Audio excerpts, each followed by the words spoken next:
gentlemen, we're going to get started with our council session. This is our Tuesday, March 26th council session. And excuse me, everybody, we're going to get started with our meeting. If everybody can please find a seat. Thank you. We will begin our council session with an invocation by Reverend Dr. Michael Armstrong from the Colesville United Methodist Church. Please rise as you're able. Shall we pray together? O Creator, Redeemer, Sustainer, and Liberator of life, we come this afternoon as leaders across this community, thanking you for the opportunity you give each of us to serve the fine people of Montgomery County and the wider community. O God of wisdom and justice, guide this county council to faithfully discern the needs of this community, to debate the merits of the various approaches to meeting those needs, and then decree just laws, develop beneficial programs, and declare fair, equitable budgets while discharging the various other duties assigned to their hands. O God, we as leaders seek to serve faithfully. Help us not to be self-serving, but to serve sacrificially those you've called us to serve. Help us to serve this county with great integrity and character. Give each of us the fortitude to choose to be leaders that one writer says can tell the difference between real strength from power, real growth from greed, real leadership from dominance, and real greatness from the trappings of grandiosity. Oh God, we celebrate this county's great strengths. And oh God, we ask that we yet have challenges, that we ask that you will provide guidance to help us navigate those challenges that we face. God, we thank you and celebrate with great pride that we live in a county with such great diversity. And yet, God, we know that we're called to move out from outside those bubbles that we sometimes have created and move into a community where we reach across and touch each other's lives. God, we often feel the tension, but God, we know that you called us to be a world united and unified in the fight for justice and freedom for all. Let the wounds of separation and division be healed by opening our hearts to listen to the truth on all sides, allowing us to find a greater truth that includes all. Remembering that when we build relationships by hearing one another's stories and understanding how similar we really are, it is only then we can work together and build a better, more beloved community. Now, as I close in prayer, praying the paraphrased words of Dr. W.E.B. Du Bois, give us grace, O God, to dare to do the deed which we well know cries to be done. Let us not hesitate. Why? Because there are mighty causes calling us. Causes to free your people, to house your homeless, to feed your hungry, to clothe your unclothed, to train our children, to put down hate, murder, and poverty, and all these and more. But God, let us seize this moment, remembering what Martin King told us. We are now faced with the fact that tomorrow is today. We are confronted with the fierce urgency of now. In this unfolding conundrum of life and history, there is such a time as being too late. This is no time for apathy or complacency. This is a time for vigorous and positive action. Let it be so. This we pray in God's name. And the people of God who had no problem said, amen. Thank you very much. Now there's a presentation. This is a proclamation recognizing April as Earth Month by Councilmember Tom Hucker and Director Adam Ortiz. And we also have ACAO Adriana Hochberg.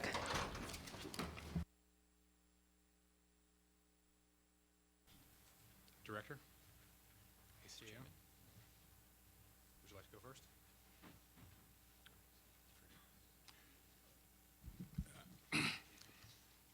Good afternoon, everyone. Thank you, Madam President, and welcome to Earth Month. We're doing this presentation a little differently than we have in the past. I'm very happy to be with you today in my role as the chair of the Transportation and Environment Committee, and I'm so glad to be joined by our Secretary, Director Adam Ortiz of DEP, and ACAO Adriana Hochberg, both of whom have brought tremendous new talent to this county, and I'm really looking forward to rolling up my sleeves, as I know all of the council is, and working with them to address all the pressing environmental issues facing the county. This month is really special to me. 30 years ago, I received a phone call that changed my life when I was working on an environmental campaign out in the Midwest, and I got a phone call asking me to move to the D.C. area to work to strengthen the Clean Air Act at the federal level. And I know how lucky I am to be 30 years later still working to improve our environment every single day and actually getting paid for it, more than the $16,000 I was getting paid back then. I think it's important to so many people in the room because we wish we had made so much more progress in the last 30 years. We've made progress, but not nearly enough. We wish these issues weren't as urgent as they are right now. We wish we weren't confronted with threats at the global scale, like climate change, and nationally. And we wish we had a greater partnership at the federal level, where we have an EPA that's led by a former oil company executive and a chemical company executive and an interior nominee waiting to be confirmed who's another former oil company executive. We need a partner at the federal level because the federal government is doing everything they can to roll back many protections we've all counted on for many decades. But that being said, that just makes the work we're doing here in Montgomery County all the more important, that Montgomery County has to be an environmental leader of this nation and set the tone for the other counties in Maryland and the other jurisdictions all over the country. And we have the team to do that right here in front of you and in the audience. So I'm so excited to be recognizing today so many of our environmental advocates that make Montgomery County a great place to live, because the public support and the awareness that they create allows the council and the county executive to move the great policies that Montgomery County has been known for many years. So with that, Happy Earth Month, let me turn it over to our director.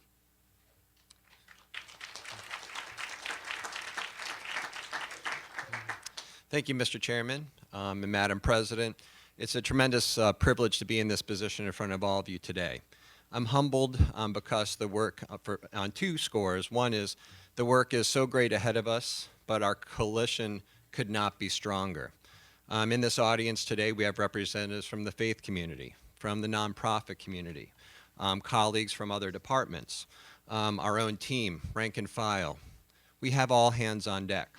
And although the task is great before us, as the Amish say, many hands make light work.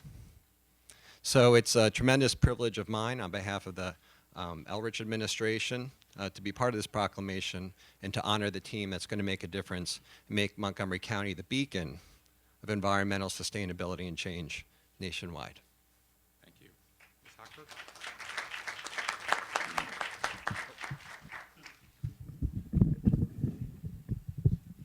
Thank you so much. Since I'm the shortest, I think I'll just say a few words.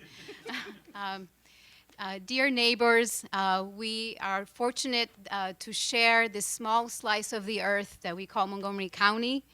And Earth Month is an opportunity for us to work together to collectively make our home better.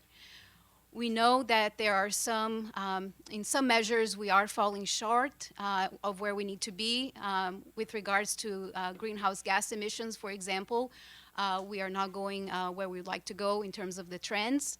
And I hope that motivates us all to work together even a little bit harder so that we can improve our little slice of the earth and make our share towards the goals that the whole earth needs to achieve. We know we have 12 years or less, according to the IPCC. Thank you.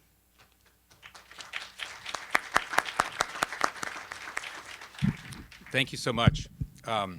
I want to make sure we recognize, before we recognize all the advocates that are here today, we have Jim Poor here, the chief for Montgomery Parks Facilities Management Division, who will receive a proclamation as well. Amanda Aparicio from the Montgomery Parks Facilities Management Division. David Dice is here, our director of the Department of General Services.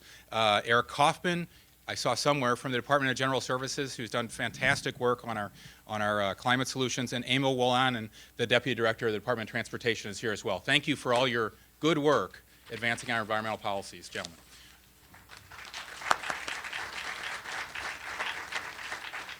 I think we do the proclamation first, right? Can you join me in reading this? Okay. Whereas we have a proclamation for all our environmental leaders, and I'll probably ask up Jeff from 350 and Kit from Stormwater Partners to receive this on behalf of the environmental community. And then we have a number of people getting citations as well. So here's what it says. Whereas 2019 will mark the 49th anniversary of celebrating April as Earth Month, which brings attention to the devoted worldwide efforts to protect air, water, and land in a sustainable way. And Whereas Montgomery County embraces environmental stewardship as a fundamental responsibility to preserve and sustain our planet, and has been a longtime leader in emphasizing this year's official Earth Month theme of Protect Our Species. And Whereas Montgomery County seeks to set marks for limiting pollution that starts locally and might end up in the Chesapeake Bay, protecting open space and needed natural use of land through our agricultural reserve, creating programs that could lead to our aim for zero waste and relying more on vehicles that do not rely on fossil fuels. And whereas the Montgomery County's Department of Environmental Protection leads the active efforts of many other county departments and agencies to celebrate Earth Month as an annual reminder of the constant need for environmental activism, stewardship commitments, and sustainability efforts. And whereas it is more important than ever to act locally and cooperate internationally to protect and conserve our natural resources for future generations. now, therefore, do we, Mark Elrich as County Executive, Nancy Navarro as County Council President, and Tom Hucker as County Council Member, hereby proclaim April 2019 Earth Month in Montgomery County. We encourage all residents to continue to do their part to preserve and sustain our county's natural resources and be responsible to protect our Earth. terrific, thank you.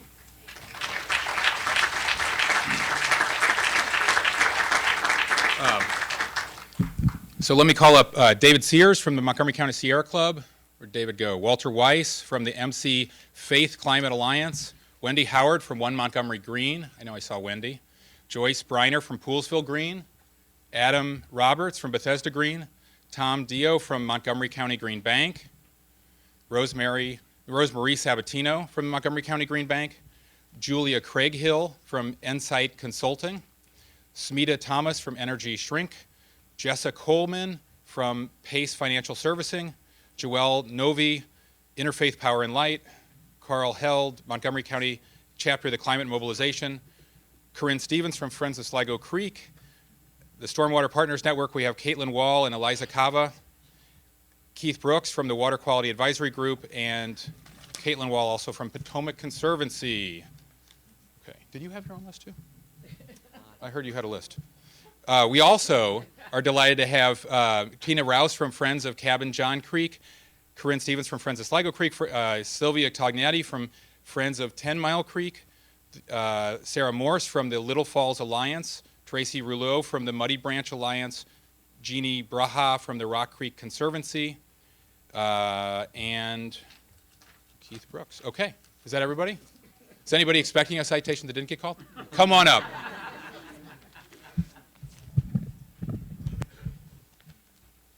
Can we go, please, be my guest, pass them out. Trees right there next to it. Thank you. Adam? Yep. Tom? You know, I've only been on the job for 6 weeks, so we're assuming You've had experience in the area. I'm faking it, man. Rosemarie? Oh, yes, of course. Julia? You all might need Smita? to make 2 rows. Right here. Right here. Yeah. Jessica? Oh, yes. I know Joelle. Yep. And we don't have a. Y'all should come on in and make 2 rows, please. Carl? Right here. All those people in the middle. I need some direction. Corinne? Okay. Keith Brooks?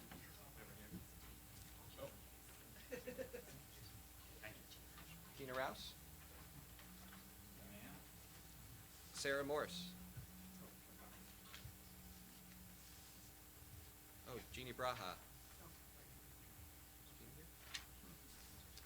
Walter Weiss. I know I saw Walter.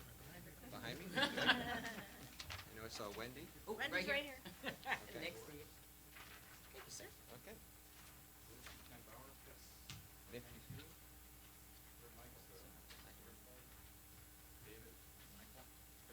David? No. Lawrence, who's missing one? Caroline? I saw Caroline. Come on. Sorry. Chris Avery from our Energy and Air Quality Advisory Committee. There we go. Chris. Thank you. Karen Dory, Maryland LCV. Thanks for being here, Karen. Jeff. Thanks for coming. Okay. Did I miss Michael? All right. Okay. Where's David? Come over. Come on up. And Kit, come on up. Okay. Stormwater Partners and Sierra Club.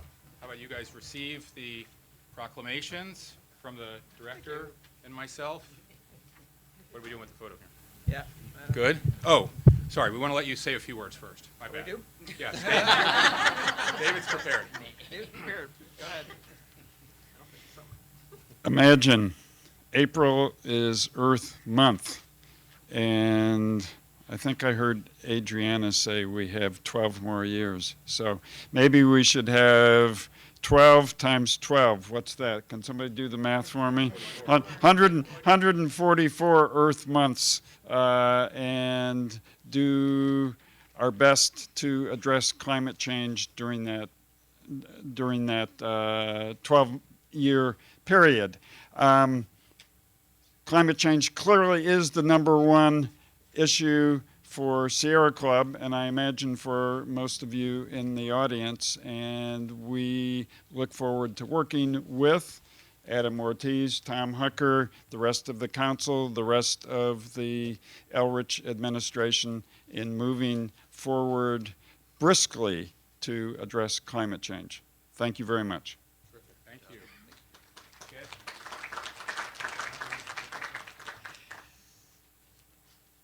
We are incredibly lucky in Montgomery County. You can hear me. We're really lucky here because there are so many people with so much creativity, so much drive, so much intelligence, and understanding of how, in what deep doo-doo we are currently in.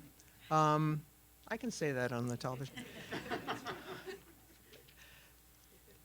That we can together make this happen. It's quite clear in Montgomery County that we can't look anywhere else to solve our problems. We have to do them ourselves. We've been doing this in stormwater-related work over the last years, working collaboratively with the county and with a huge array of activists all over the county. I know that we can continue to do that, and even better than we've been doing it over the next years. But it ain't going to be easy, and it's going to take all of our intelligence and energy and drive to do it. Thank you for being here. Thank you, Kit. Jeff, did you have anything to add? You were on the list. Did you have anything to add? You're good? Okay. All right. Thank you. You're on.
All right, so now we're on to general business. Are there any announcements, Madam Clerk?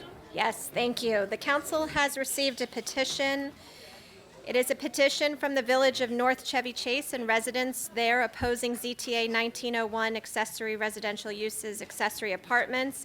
It is signed by 14 citizens, and there are no other changes to the agenda this afternoon.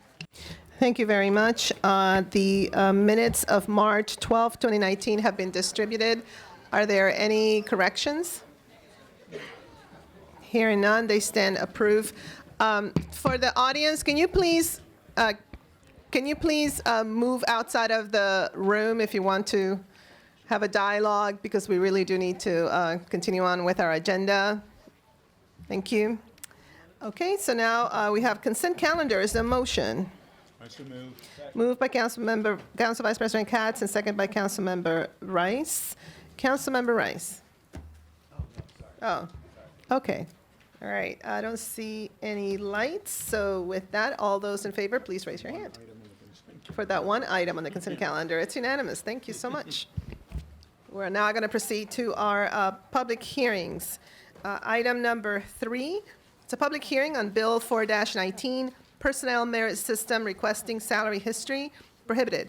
This bill would prohibit the county from requesting salary history from an applicant for county employment, prohibit the county from relying on salary history to determine an applicant's starting salary, and amend the law governing the county merit system. A GO committee work session is tentatively scheduled for Thursday, April 4th. Persons wishing to submit additional material for the council's consideration should do so before the close of business on April 1st.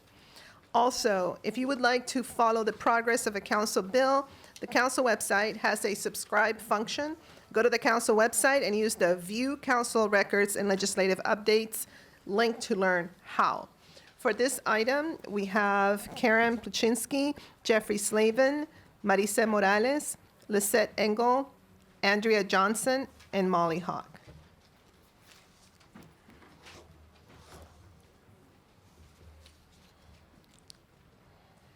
All right, so we'll start with Karen Pluchinski.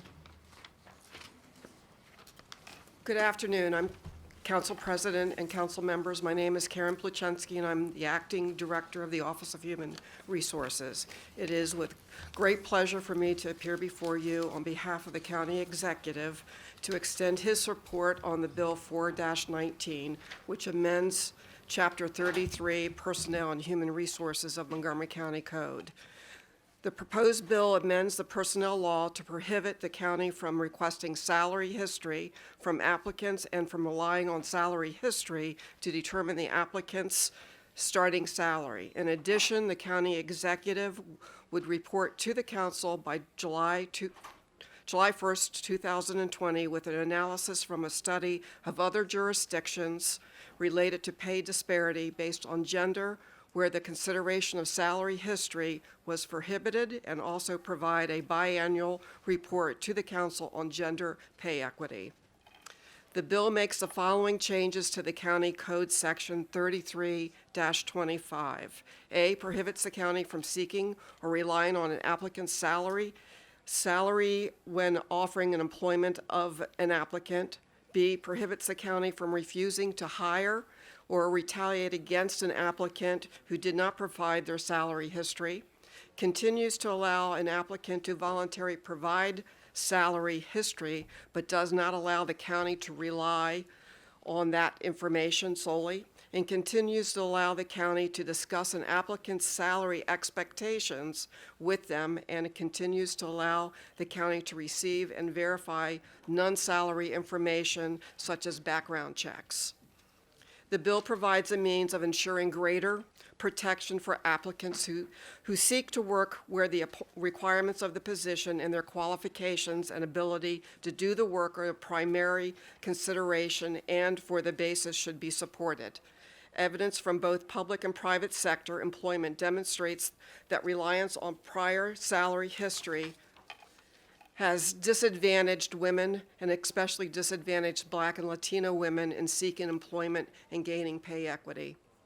The Office of Human Resources has used salary history to justify approval of salary above the midpoint which normally represents the medium of the market or the pay grade. However, passing the bill for net ensures that the determination of an applicant's salary is commensurate with the relevant years of experience, education, and the market. The county employment applications do not ask for prior salary. The county would discontinue requesting salary history to justify approval for a salary above the midpoint and consider relevant experience, education, and internal equity for the incumbents in similar jobs and with similar experience and education. We look forward to working with council. Thank you so much. Mayor Jeffrey Slavin, I believe you're also going to speak to item 5, correct? Yes, thank you, Okay, go right Madam ahead. President. Good afternoon. As a lifetime feminist and Montgomery County resident, I strongly support Councilmember Glass's important Bill 419, which, if passed, will begin to remedy longstanding disparities between men and women in our county. On a council where women are vastly underrepresented, I congratulate all the co-sponsors for their foresight and hope that each of them will explore the additional introduction of legislation during this term so that these unfortunate disparities can be erased forever. I view this type of legislation as economic development too, especially given the high percentage of women in our workforce. Montgomery County needs to be a leader in this area, and I trust the council will take swift action to pass this measure. Thank you. You're going to speak to the other item? Are you going to speak to item 5? You can, right, yeah, go right ahead. Thank you so much. All right, this is regarding the landlord-tenant bill. Good afternoon. While I am a landlord representative on the Landlord-Tenant Commission, having in the past been a property manager for over 27 years, I am keenly aware of the disadvantages experienced by the tenants in our county. And I also know that my commissioner role is not as an advocate for landlords, it is an advocate for a fair and equitable landlord-tenant law. I also come here today as a commissioner who has served on dozens and dozens of commission hearing panels. Most of the cases that come before us are as the result of situations where greedy and uneducated landlords have taken advantage of tenants, many of whom are underprivileged and many of whom are not U.S. natives. Therefore, it is my belief that swift passage of Bill 619 will begin to remedy a significant problem and give tenants an additional tool to get justice. I strongly support swift passage of this legislation with the amendment that is being offered by DHCA later, which we will hear about. Thank you, Madam President. Thank you so much, Mayor. Honorable Marisa Morales. Thank you, Madam President Navarro. Good afternoon, members of the County Council. My name is Marisa Morales, a former delegate representing District 19, but today I'll be speaking as a young professional millennial female. And I want to thank Councilmember Evan Glass's leadership and the sponsorship of every member of this County Council. So it's my understanding that I'm going to be preaching to the choir, but I hope that with some of my words, I will also make the argument that we need Montgomery County to lead on this, even if it's a county step, because the rest of the state looks to you to make the precedent. As Councilmember Hucker could probably attest to, when we sponsor legislation at the state level that is unprecedented, we unfortunately have to rely on willy-nilly numbers that our bill drafters come up with just out of the blue. But if the county is able to pass this legislation with those numbers, then the state, next time somebody sponsors this bill at the statewide level, then they have something to work off of. Unfortunately, this is the third time that the statewide legislation has actually been sponsored. It's by a delegate from Frederick County, Delegate Karen Young, who has been working on this. And this would apply to both the private and the public sector. But I believe that making this step, I want to thank, again, leadership from Councilmember Glass's team. I think this is phenomenal. My personal story is as follows. I'm an attorney. I have a professional degree, and even within my negotiation skills, I can tell you that I have been intimidated.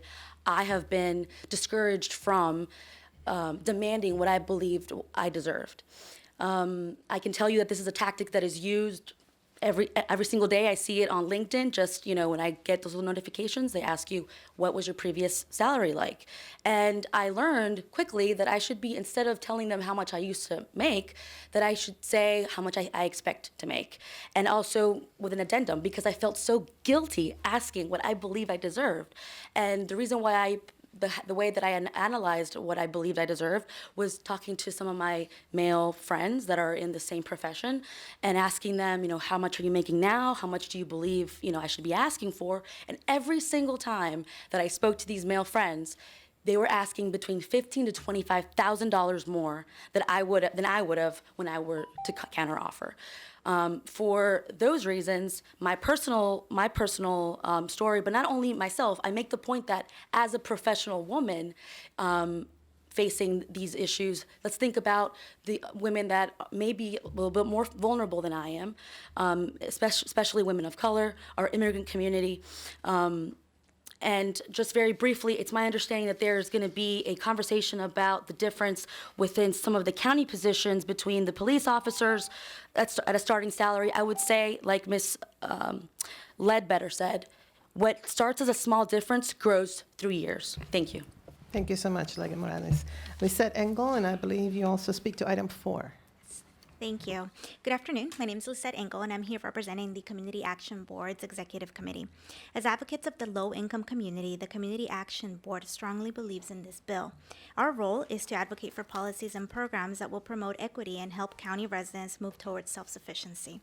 By prohibiting the use of salary history to determine pay for the county merit staff positions, those who have faced previous discrimination based on gender and/or race will be in a better position to improve their situations. Despite the fact that Montgomery County is one of the wealthiest counties in the country, the gender pay gap exists for men and women at every level of educational attainment. In addition to median incomes for men being significantly higher than for women, the poverty rate for female-headed households is significantly higher. While the poverty rate for all families in the county is 7.1%, the poverty rate for female-headed households with children under the age of 18 is 22.6%. Our board has been a longtime advocate for the self-sufficiency standard, which provides a more accurate measure of the true cost of living in a given geographic specific family type. The gender pay gap is quite pronounced when looking at the standard. Countywide, 31% of all female householders are below the self-sufficiency standard, while only 25% of male householders are below the standard. The difference is even more extensive in certain parts of the county, such as Montgomery Village and Germantown, where I live. In this area, the difference between female and male householders living below the standard is 10%. This bill would also address pay equity issues that disproportionately impact racial minorities. Structural racism continues to prevent many people from getting ahead, and certain hiring practices, such as asking for salary histories and basing salary offers on that history, only perpetuate the problem. The impact of such practices, in addition to other structural barriers that may prevent people from having the same opportunities to get ahead, is quite clear. While 14% of white householders are below the self-sufficiency standard, 44% of Black or African American householders and 54% of Hispanic or Latinos householders are not earning wages at the standard. This bill is an important step in addressing pay equity in the county. The Community Action Board encourages the Council to explore additional policies that can help residents move towards self-sufficiency, including increasing wages and work supports, expanding affordable housing options, increasing childcare options for lower-income families, and continuing to support strong working families income supplement. Thank you. And you're going to testify on item 4? Yes. This is on Bill 619. And the Community Action Board also advocates for policies and programs that address the needs of lower-income county residents to help residents move towards self-sufficiency. In Montgomery County, where the cost of living is so high and affordable housing is so scarce, lower-income residents often struggle to find acceptable housing options for their families.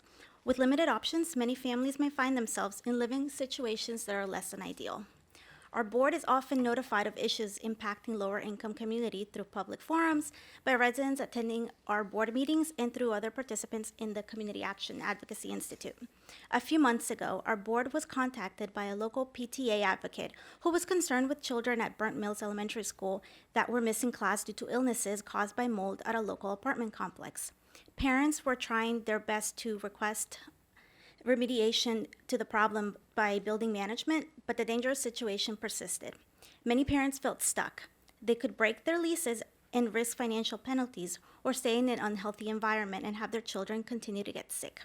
Situations like this are not unique. While households with additional resources can easily leave dangerous housing situations or seek legal assistance, lower-income families often are left with few options. The Community Action Board supports this bill because it would address the type of situation described above and provide more options for residents.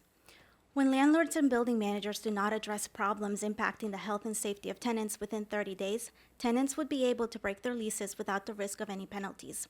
Our board believes that increased protections for tenants are a key component of equity in the county. We ask that you pass this bill, helping to ensure that all residents can obtain safe housing. Thank you. Thank you. For the record, that was item 5. It was just listed differently on my list. Andrea Johnson. Hi, my name is Andrea Johnson, and I'm with the National Women's Law Center, and I'm really happy to be here today to testify about this simple, common-sense bill for closing the wage gap in Montgomery County. So moving to a new job can be the best opportunity a woman has sometimes to increase her pay, but employers' reliance on salary history forces women to carry any pay discrimination she faced in a previous job to that new job. And if she worked in a female-dominated profession, where we know that pay is lower because it's considered women's work and that is undervalued in society, she'll be perpetually undervalued throughout her career. And those who reduce their hours to leave a prior job to take time to care for children or other family members are also penalized by reliance on salary history, which is not reflective of their existing market conditions or their current qualifications. And salary history also hurts individuals, regardless of gender, who are looking for a higher paying job after serving in the nonprofit sector or a lower paying public sector position. For these reasons, salary history is really not an effective way of setting pay for any job applicant because it's not an accurate, objective, or neutral indicator of an applicant's qualifications, their suitability, or interest in a position, or their market value. It's a measure that reflects gender wage inequities, past employers and the market's discriminatory biases, what somebody else was able to pay you, what someone was willing to accept given the job market or their life situation at the time, and other irrelevant factors that have nothing to do with the applicant's skill, experience, negotiation abilities, or fit for the job. We often hear of employees who have more education and more years of relevant experience than their counterpart doing the same work, but are making less because they came from the nonprofit sector, for example, and the counterpart came from the private sector, and the employer relied on salary history to set their pay or somehow in the negotiation. So this is just simply an unfair practice that drives candidates away and hurts employee morale. And I believe that by passing this bill, Montgomery County government will be the first jurisdiction in Maryland to prohibit this harmful practice, which is very exciting. That positions you as a leader in closing the wage gap in the state and hopefully will help set the course for the rest of the state to do the same and make sure that all Marylanders, regardless of where they work, have these protections. At the same time, I want to emphasize that the county is by no means alone in taking this important step to close the wage gap. At least 6 cities all across the country, from New Orleans to Atlanta to New York City and Salt Lake City, have prohibited city agencies from seeking salary history from job applicants, and 5 states have done the same for state agencies. And at least 8 cities and counties in 7 states have banned this harmful practice for all employers. So I urge the council to enact this legislation as swiftly as possible because women and families cannot afford to wait any longer for the wage gap to close. Thank you very much. Thank you. Molly Hawk. Please press the button at the base of the microphone. The yellow one. There you go. Hi. I became a social activist in 1992 when Maryland had a referendum whether we be a pro-choice state. And I got this sweatshirt from Now at that time, which I still proudly wear. It's an awesome sweatshirt. I'm testifying for the Pay Equity Act, which I think is a really wonderful bill. I really appreciate you for introducing it, Evan, and I appreciate the almost all male council for supporting it and for unions and civic organizations for supporting it. Sometimes inequity isn't intentional, it's just the result of a long history of inequity.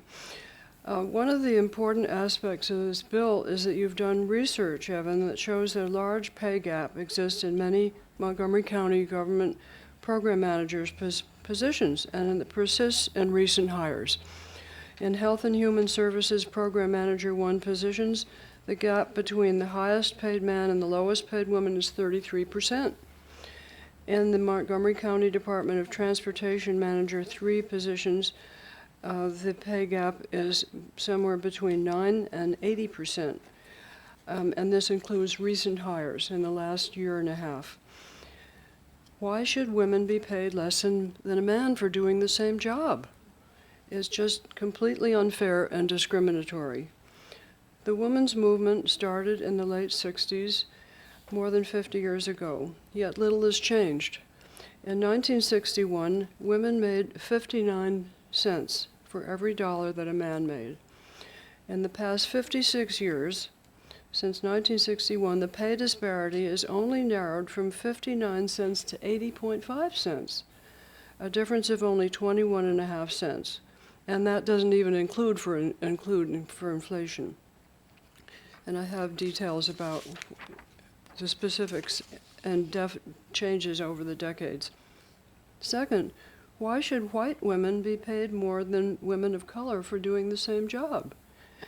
Women of color earn even less than white women, 69 cents for black women, 47 cents for Latinas. Only Asian women make more than white women, 83 cents. Why do these differences persist? Laws to redress pay inequity were passed starting in 1963 and are enforced by the EEOC, but clearly they haven't solved the problem. After working at Goodyear Tire and Rubber for 21 years, Lily Ledbetter found out she was being paid much less than men for doing the same job. She sued but was told she hadn't filed within 180 days of the discrimination occurring. She said she just found out about it, so she couldn't have filed it earlier. The Supreme Court didn't uphold her claim because of that, but Ruth Bader Ginsburg dissented. So she took it to Congress and finally won in 2009. Thank you, Ms. Hawk. We will consider the rest of your written testimony. Thank you. Thank you, everybody, for coming out. Now we're on to agenda item number 4.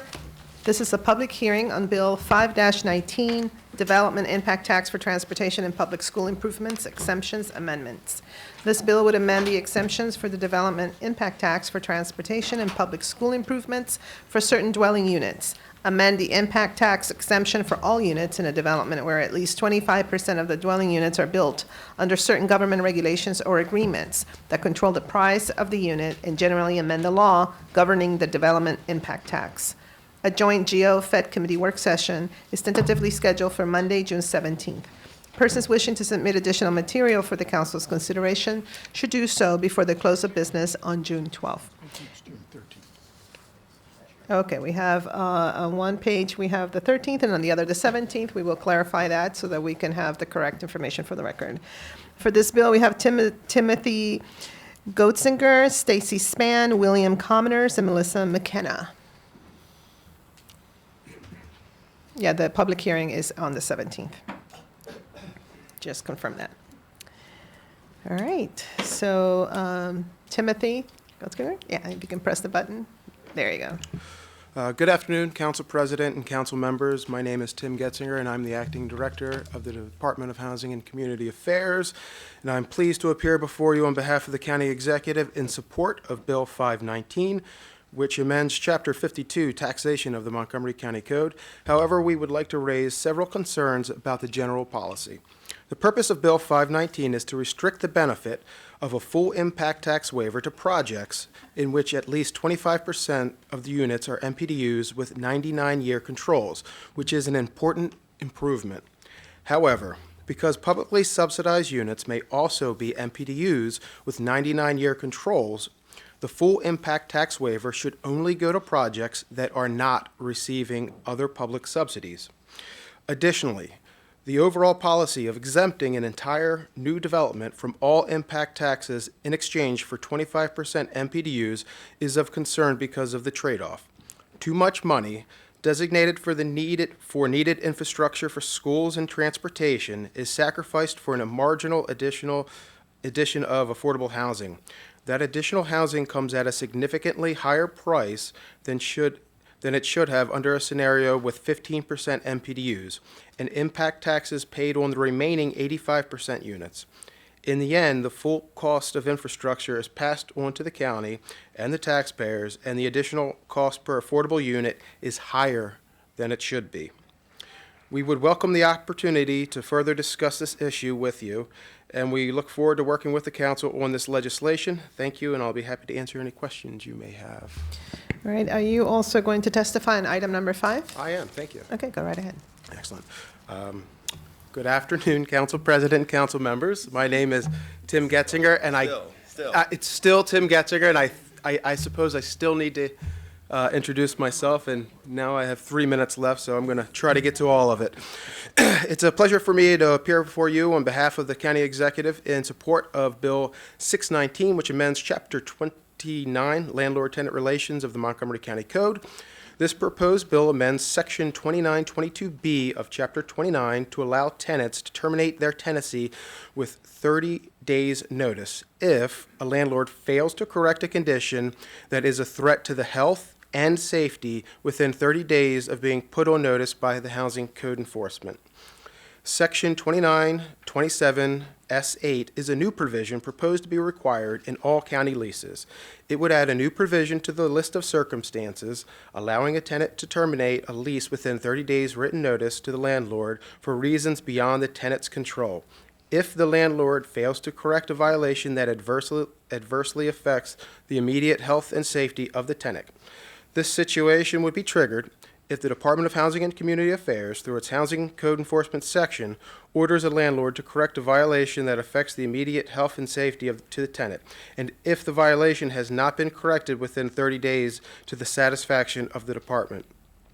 The tenant would be allowed to terminate the lease penalty-free. There are 5 such possible applicable violation types in which the tenant could terminate their tenancy penalty-free, and this includes number 1, rodent or insect infestation affecting 20% or more of the building. Number 2, extensive and visible mold growth on interior walls or surfaces exposed to the occupied space. Number 3, windows that do not permit a safe means of egress. Number 4, pervasive and recurring water leaks that result in chronic dampness, mold growth, or personal property damage in more than one unit. And number 5, lack of one or more working utilities that is not shut off due to the tenant non-payment. DHCA proposes one technical amendment to the bill to provide clarity on what violation types are applicable. The purpose of the bill is to address violations that impact the immediate health and safety of tenants. As per the above, Section 29-22B1 provides the 5 specific violation types that affect the immediate health and safety. The sponsor provided the legal citation for Section 2922. DHCA asked that it be amended to specify Section 2922B1.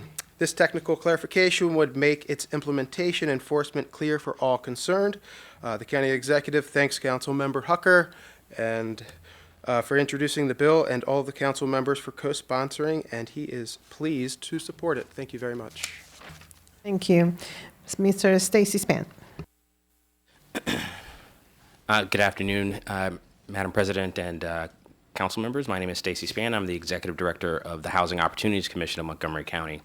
On behalf of HOC, thank you for the opportunity to affirm the agency's general support of the intent of Bill 519, as well as our concerns.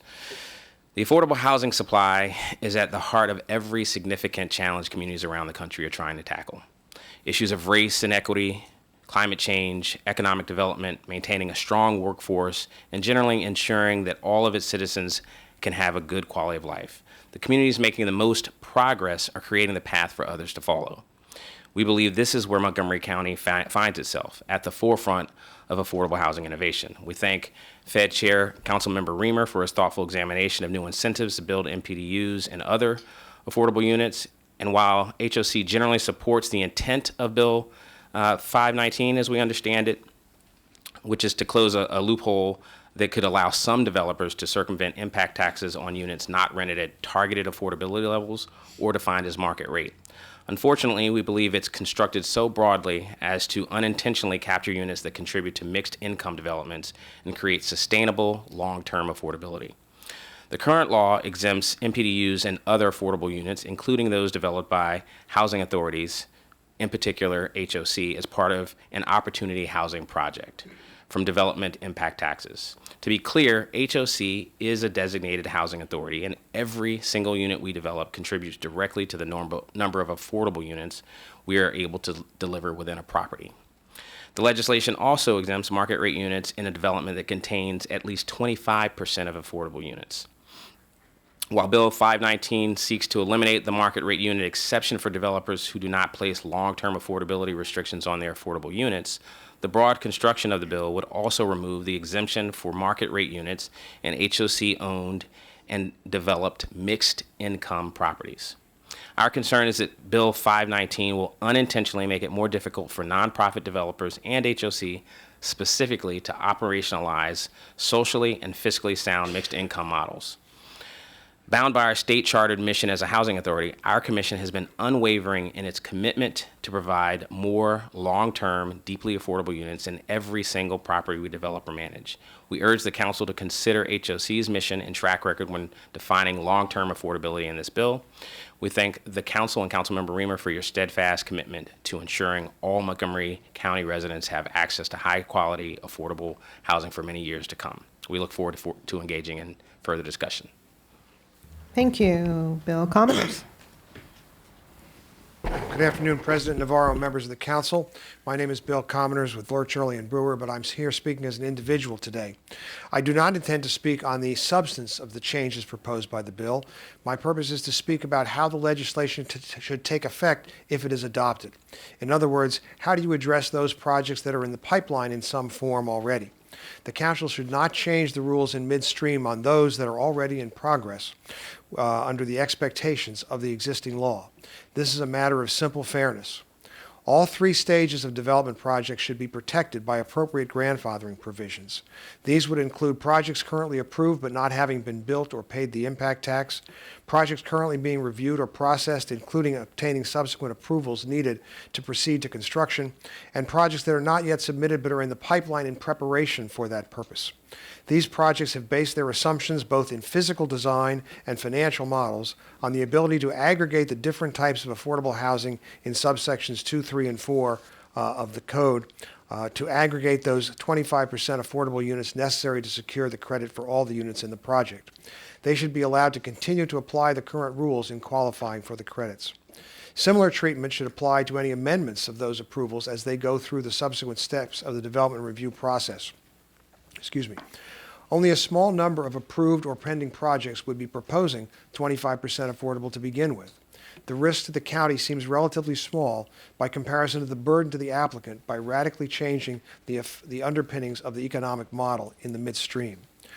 Projects that are currently in preparation should also be protected by a simple delay or grace period in the effective date of the legislation. This would allow projects that have been in the works to be filed and protected. This is consistent with the council's prior actions, such as with the zoning ordinance rewrite. Protecting these projects recognizes the long lead time required for applications to be prepared and go through the pre-filing steps that are required. Applications are too costly and require too much effort to pursue on a whim, so no race to the filing counter is likely to occur. With this protection, the non-residential portions of these projects will still remain subject to the impact tax, but the residential portion would be able to continue to use the 4 types of affordable housing toward providing the 25% affordable to obtain the credit. Attached to my testimony is suggested language to provide these grandfathering protections. My goal is to preserve the efforts that applicants have made in reliance on the current law. I ask that you allow these 3 classes of projects to be approved and implemented using the standards they planned on and relied upon. In considering the question, I would note that to receive this benefit, that is to be grandfathered, they still have to provide at least 25% affordable housing. That seems like a result worth preserving. Thank you for your consideration. And if I might, my partner Bob Harris could not be here today, but he's given me a letter that I will turn in on his behalf to your secretary. Thank you. Thank you. Melissa McKenna. Good afternoon. My name is Melissa McKenna. I'm still getting used to the different arrangement here. This is really throwing me off. Mr. Rice, you should be over here. You've been over here. So this is a bit of history, and you may be surprised that I have a few questions as I go through this. So in 2004, the County Council amended the MPDU program, and they considerably extended the control period, especially for rentals, to 99 years.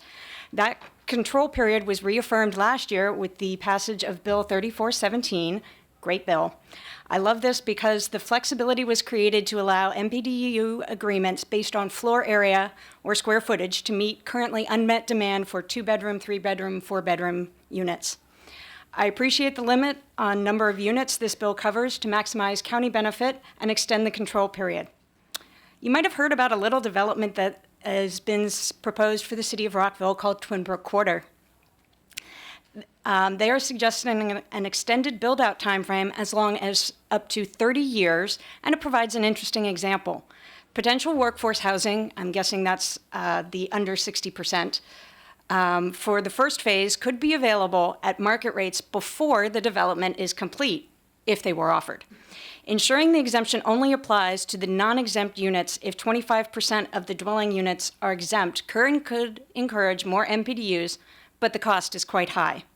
To that last point of 20% of dwelling units, here's the surprise question. Should that be amended to include an allowance based on residential floor area equal to the required number of units to match Bill 3417, or will that happen automatically? Can I just say I'm glad I'm not a developer, because all these little tweaks are a lot to follow. Back in 2016, concurrent with the subdivision staging policy, Bill 3716 also did a little tweaking, which brings me to enterprise zones.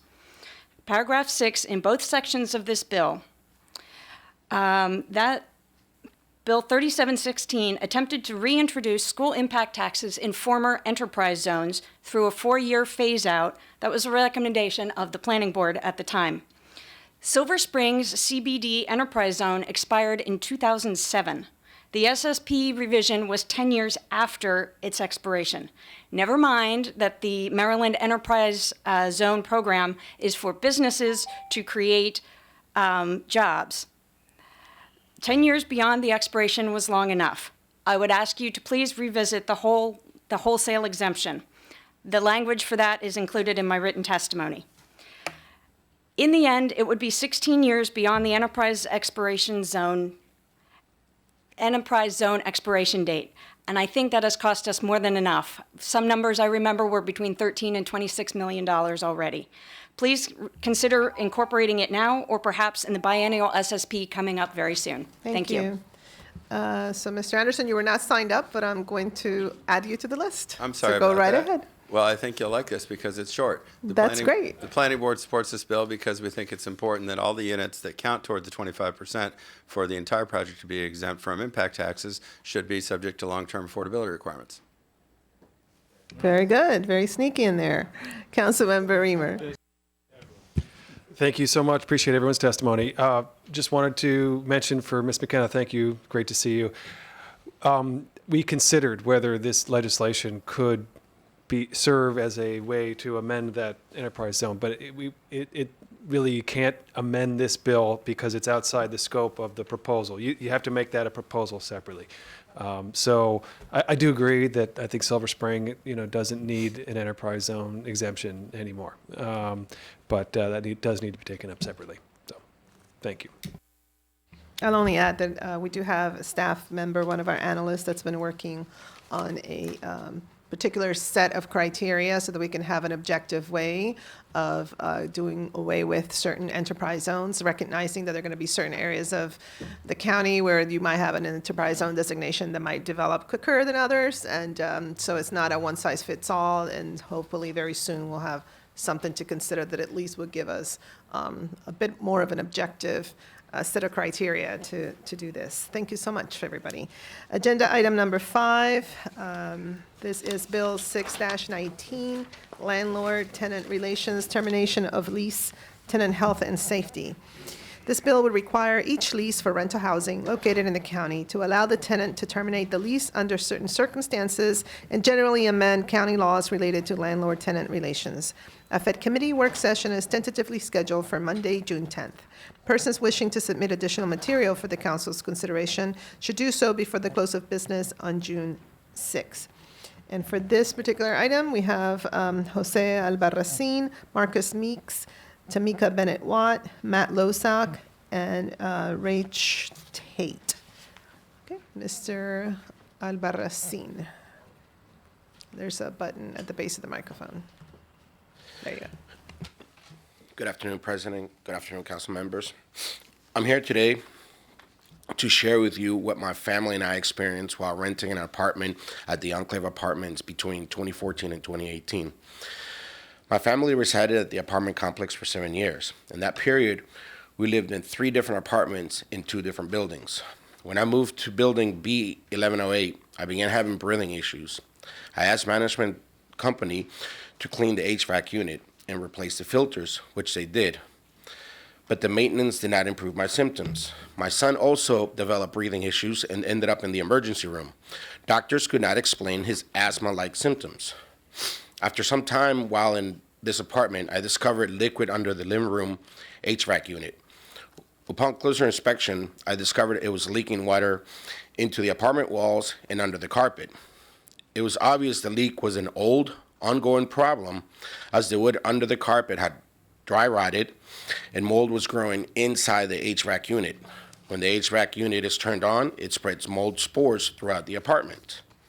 I reported the mold issue to management company, and they claimed it was not mold. After a long fight with the management about the conditions in the apartment, letters from my doctors and the EPA, and removal of the living room floor, my family was moved to our last apartment in another building, 820. This apartment had the same mold issues. Once again, my mother-in-law, our new baby, had breathing issues because of the mold. Then, when decreased services, increase in roaches and mice, and the increase in crime, my family and I had enough. We asked to be released from our lease, but the management company asked us for 2 months' rent in payment to break the lease, even when we were renting from month to month.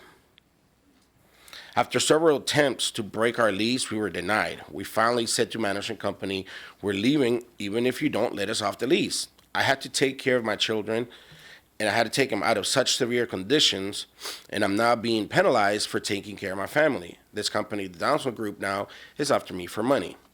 It's ridiculous and unfair to continue to pay for services that are not rendered and then be fined if we want to terminate the lease. One of the issues is mold, that no one will test for mold, not even the government. The government is supposed to have a public's health at interest, and they will not test to confirm that it's mold, which is a substance that could potentially harm us. It's present. This issue, the council and the state need to investigate, because the state of Maryland residents is a state. The safety of Maryland residents is a stake, I'm sorry. The other major problem us renters encounter is the lease. It's not fair that it takes the judge and court of law just to get out of the lease. We don't have any lawyers, and they know this. Thank you, Mr. Albarracin. We'll consider the rest of your written testimony. Marcus Meeks. Thank you, President Navarro and council members, for allowing me to testify today. My name is Marcus Meeks, and I serve on the Board of Directors for Habitat for Humanity Metro Maryland. For 37 years, Habitat has worked to create decent and affordable homeownership opportunities for low-income families in Montgomery County. Based on its work with low-income families and seeing firsthand the poor living conditions that too many families in Montgomery County must endure, Habitat enthusiastically supports Bill 619. Habitat seeks to make homeownership a reality for low-income families through its unique model of providing qualifying families an interest-free mortgage to purchase a home that Habitat has built or renovated. For a family to qualify to receive an interest-free mortgage from Habitat, a family must satisfy 3 criteria. First, the family must demonstrate an ability to repay a mortgage. Second, the family must agree to take courses on financial literacy and invest a certain amount of sweat equity in their future home. That is, they must agree to work on the construction site alongside our volunteers for a certain number of hours. Children in the family can contribute sweat equity through good grades and service learning hours. Third, the family must have a demonstrated need to improve their housing situation. In deciding whether this third criterion is met, Habitat will examine both the family's rental cost as a percentage of their income and the condition of the family's current housing. For every family that establishes an ability to repay a mortgage, Habitat staff and volunteers perform house visits, where we visit a family's home to examine their living conditions. Habitat has visited hundreds of rental units in Montgomery County as part of these house visits. During these visits, Habitat has encountered many unhealthy and unsafe conditions. While most landlords care about the condition of their properties, some do not. Those who do not care create unhealthy and unsafe living conditions for our fellow residents. Here are a few examples of poor living conditions Habitat has recently encountered. We visited a 2-bedroom apartment that a mother and her two sons shared with another family. The apartment had mice, roaches, and bed bugs. The mother cleaned the apartment regularly, but she and her youngest son persistently had allergic reactions to their surroundings. We visited an apartment occupied by a couple and their adult son who was confined to a wheelchair. The building did not have accommodations for disabled persons, so the father had to build a ramp. The elevator malfunctioned and the son got stuck in the elevator for an hour. Roaches and mice were persistent problems. We visited an apartment occupied by a couple and their 2 daughters that was so infested with bed bugs, the girls couldn't sleep at night and had scars from the bed bites. There were mice and roach infestations in this apartment also. Habitat was able to help these families, but we're not able to help all families. For that reason, we support Bill 619, which will give families the ability to terminate a lease without penalty. Thank you. Tamika Bennett-Watt, Good afternoon. please press the button at the base there. Good afternoon, Council President Navarro and members of the council. I'm here to express my appreciation for this council's leadership in proposing Bill 619, allowing residents to vacate a rental property due to the negligence of landlords in resolving property issues. Bills like this have a direct and immediate impact on Montgomery County residents and show that they are not only heard in their very personal and unfortunate grievances, but that this body of leaders does not rest until they find the solutions to solve their issues.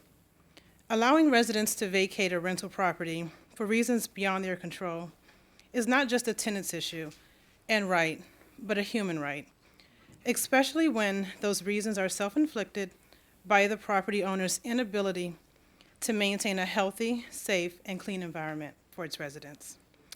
So again, I thank you for listening, acting, and hopefully passing this bill, which will have a multi-generational impact on the residents of Montgomery County.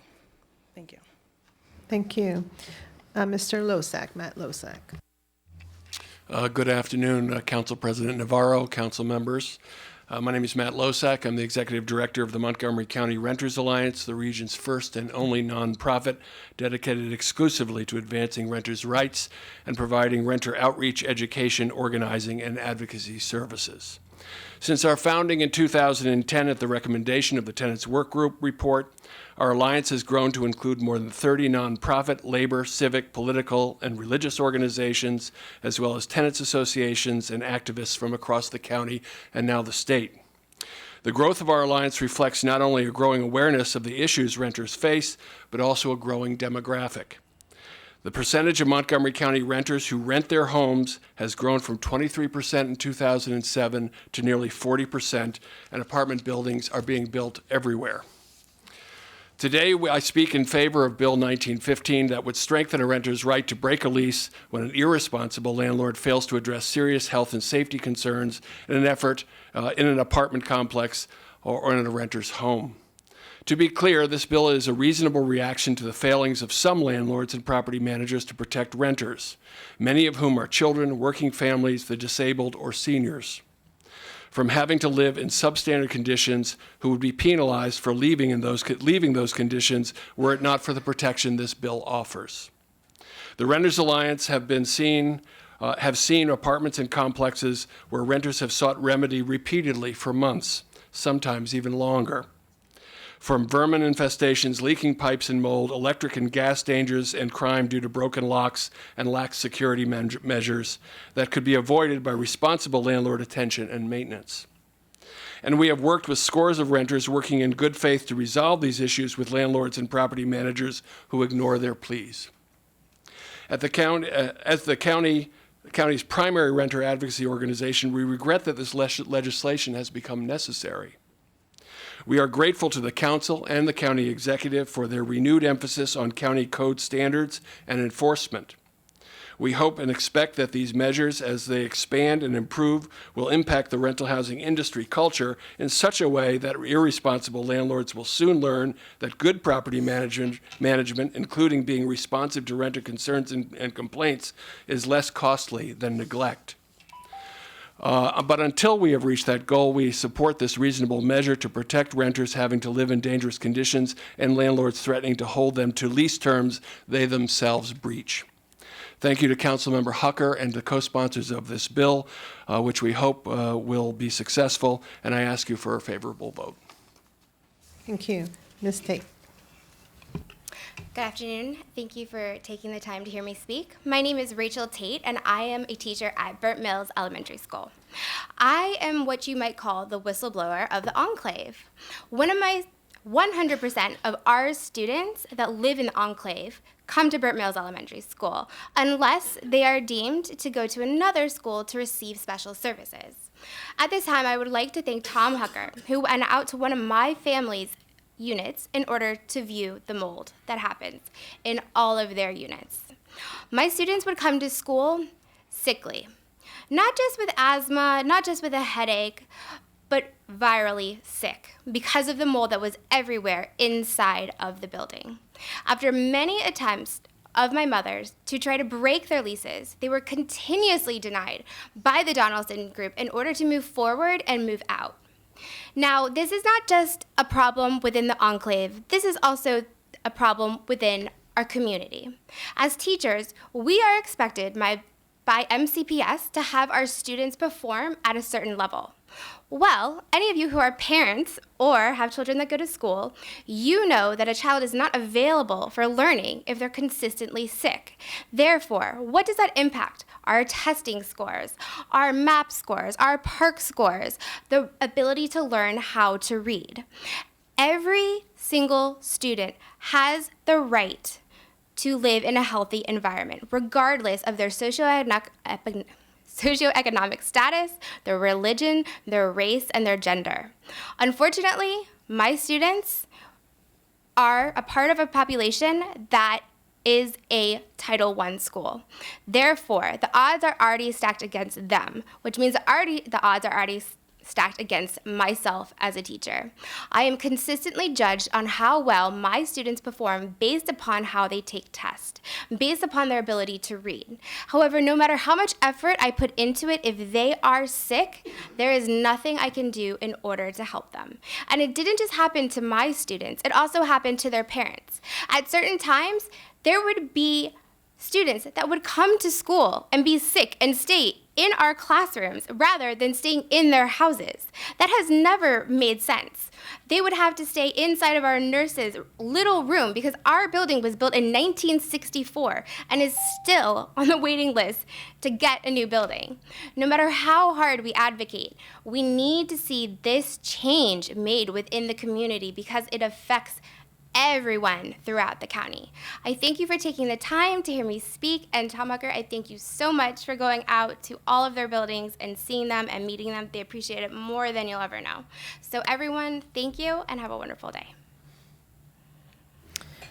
Thank you so much, Ms. Tate. That was a very powerful testimony. I think that our Education and Culture Committee should have particular session to see how we can enhance these kinds of collaborations with the school system. There is no reason why it would have to take a teacher to point the obvious, when in reality, we're spending all this time trying to ensure that our students come to school ready to learn.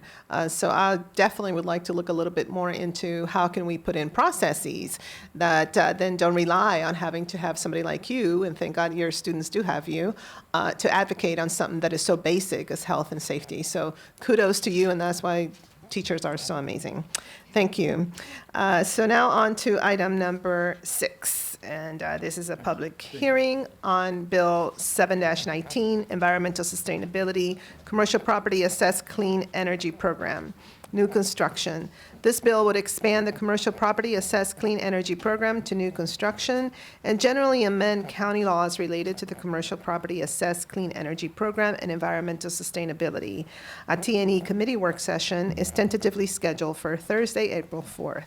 Persons wishing to submit additional material for the council's consideration should do so before the close of business on April 1st.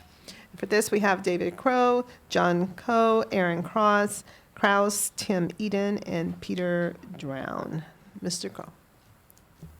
Good afternoon, Council President and council members.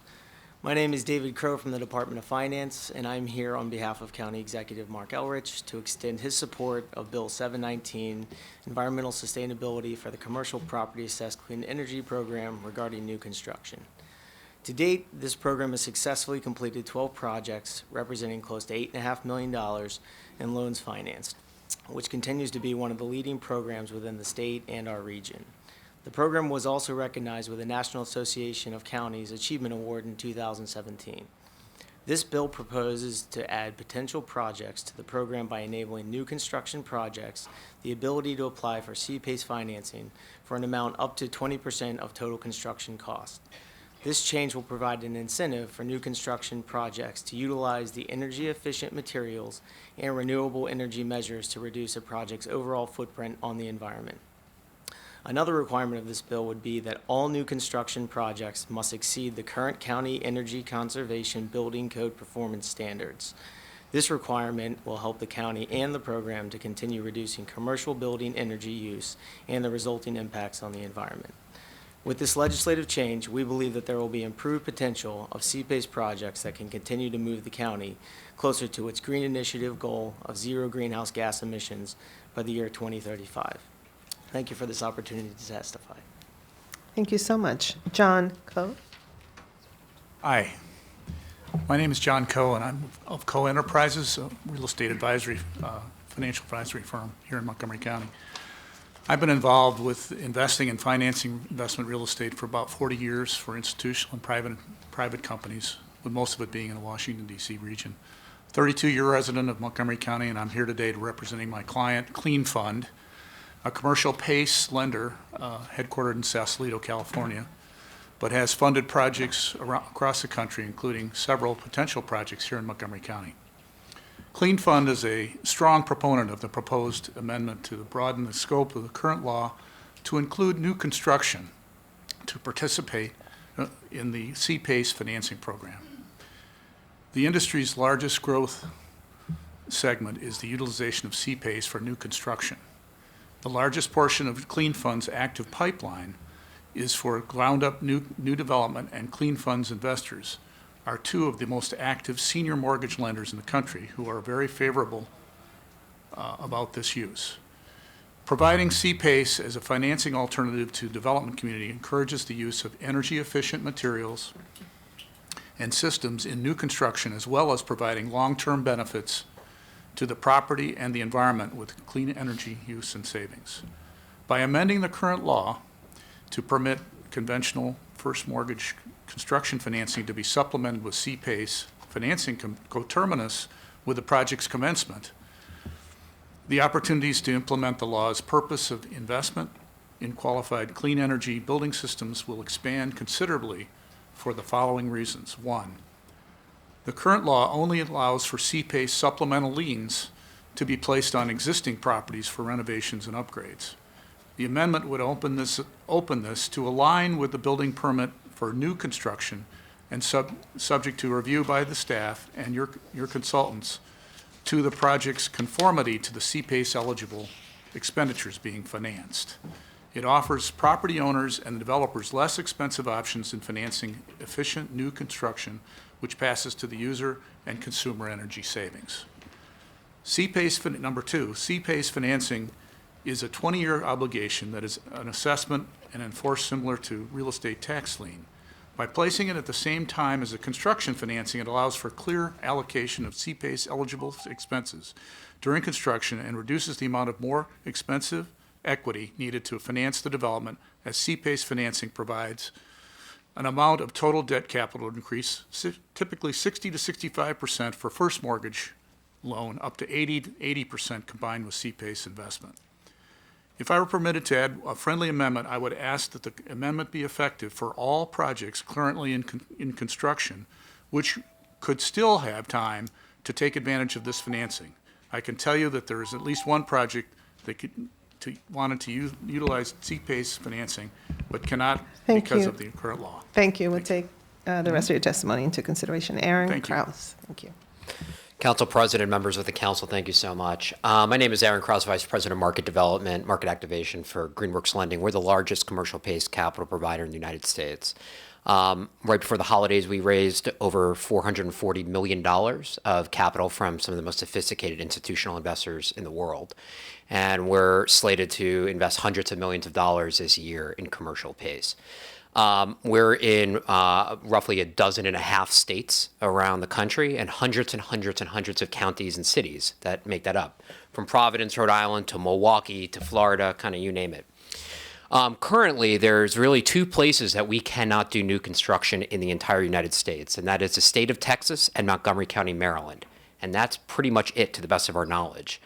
I'll give you another story. I could hop on a bus or hop on the metro or hop in my car right now and drive northwest to Frederick County or northeast to Howard County or east to Prince George's County or south to the District of Columbia, and I can do new construction in all of those places.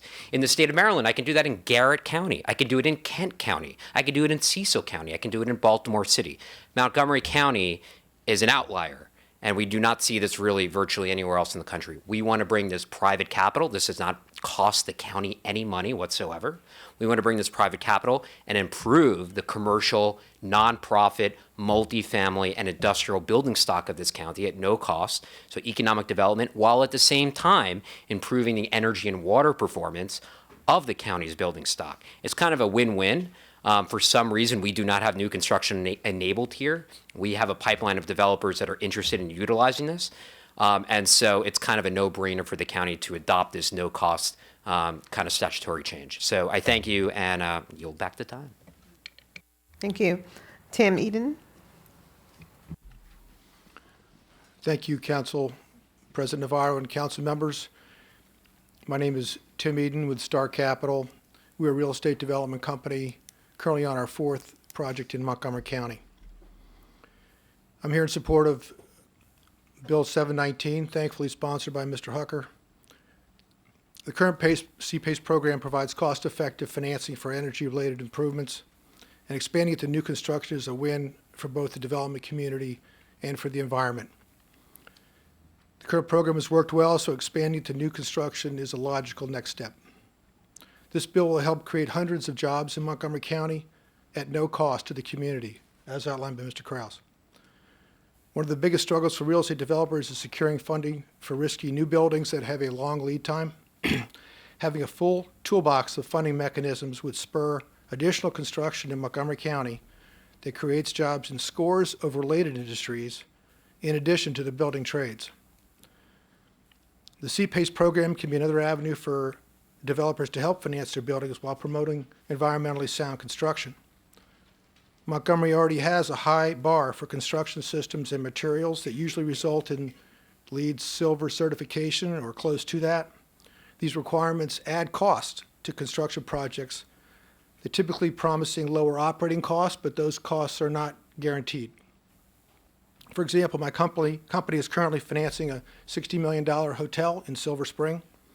Hotels are particularly hard to finance as an operating business, and construction costs continue to escalate. Bill 719 would allow for cost-effective gap equity financing that would improve overall financial returns of investors and help create hundreds, if not thousands, of jobs for the county.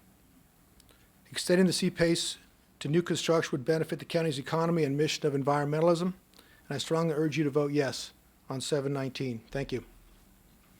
Thank you. Peter Drown. Good afternoon, Council President and Council members.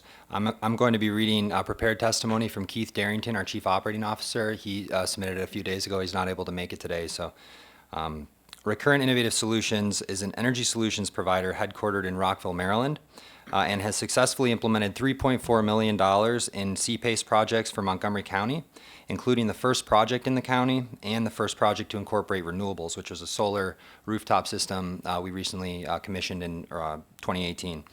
These projects have all consisted of comprehensive retrofits of existing buildings. The most cost-effective time to make decisions that support the long-term efficiency of a building is during the original design and construction. Incremental additional investment at the time of initial construction can significantly improve the efficiency of the building, increase property value, improve the health, safety, and comfort of occupants, and reduce its impact on the environment. Across the nation, we're seeing significant use of CPACE in new construction, resulting in more efficient new buildings.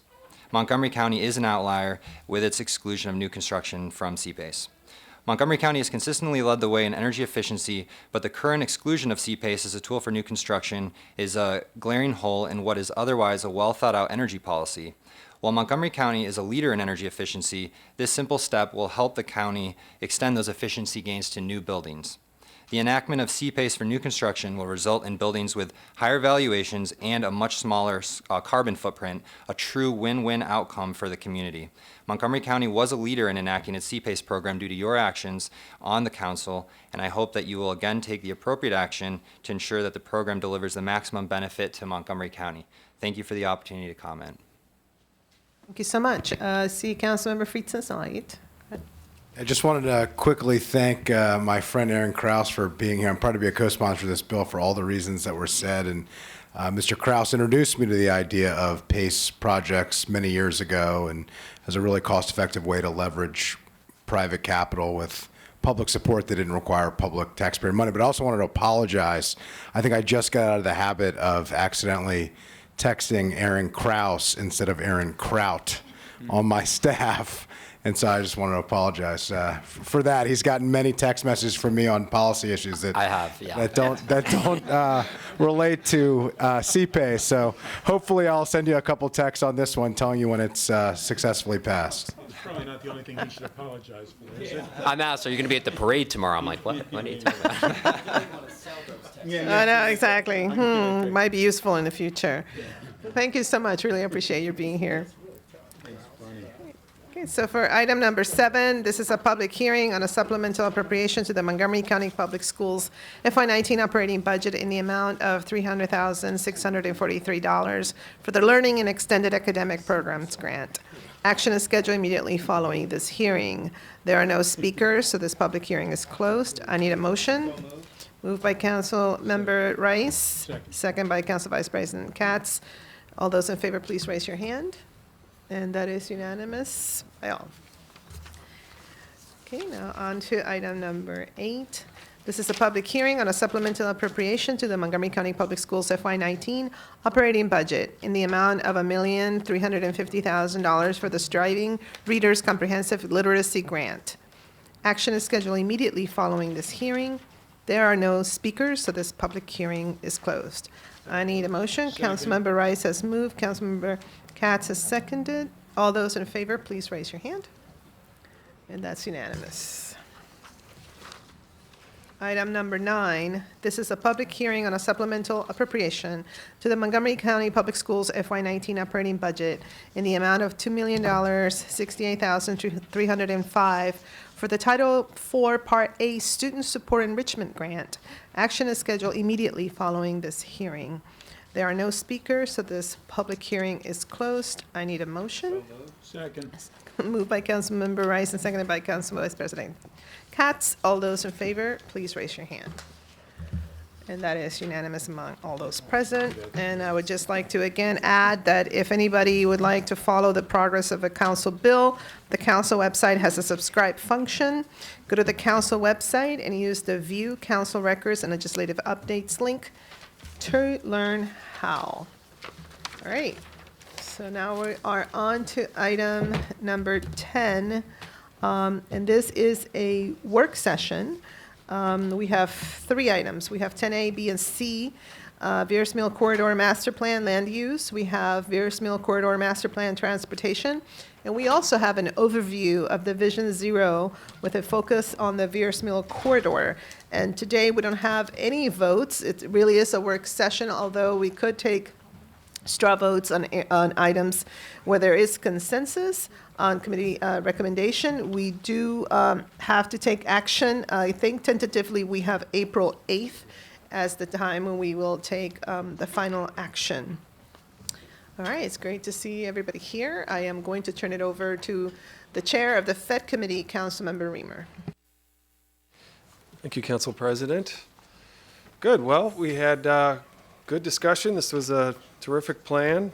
Overall, I would observe that this plan has a lot of transportation components that are different from what we have done over the years in our sector plans for transportation. And in some ways, this plan is more about changes to the built environment to support safety and to change the transportation dynamic of the communities in the corridor.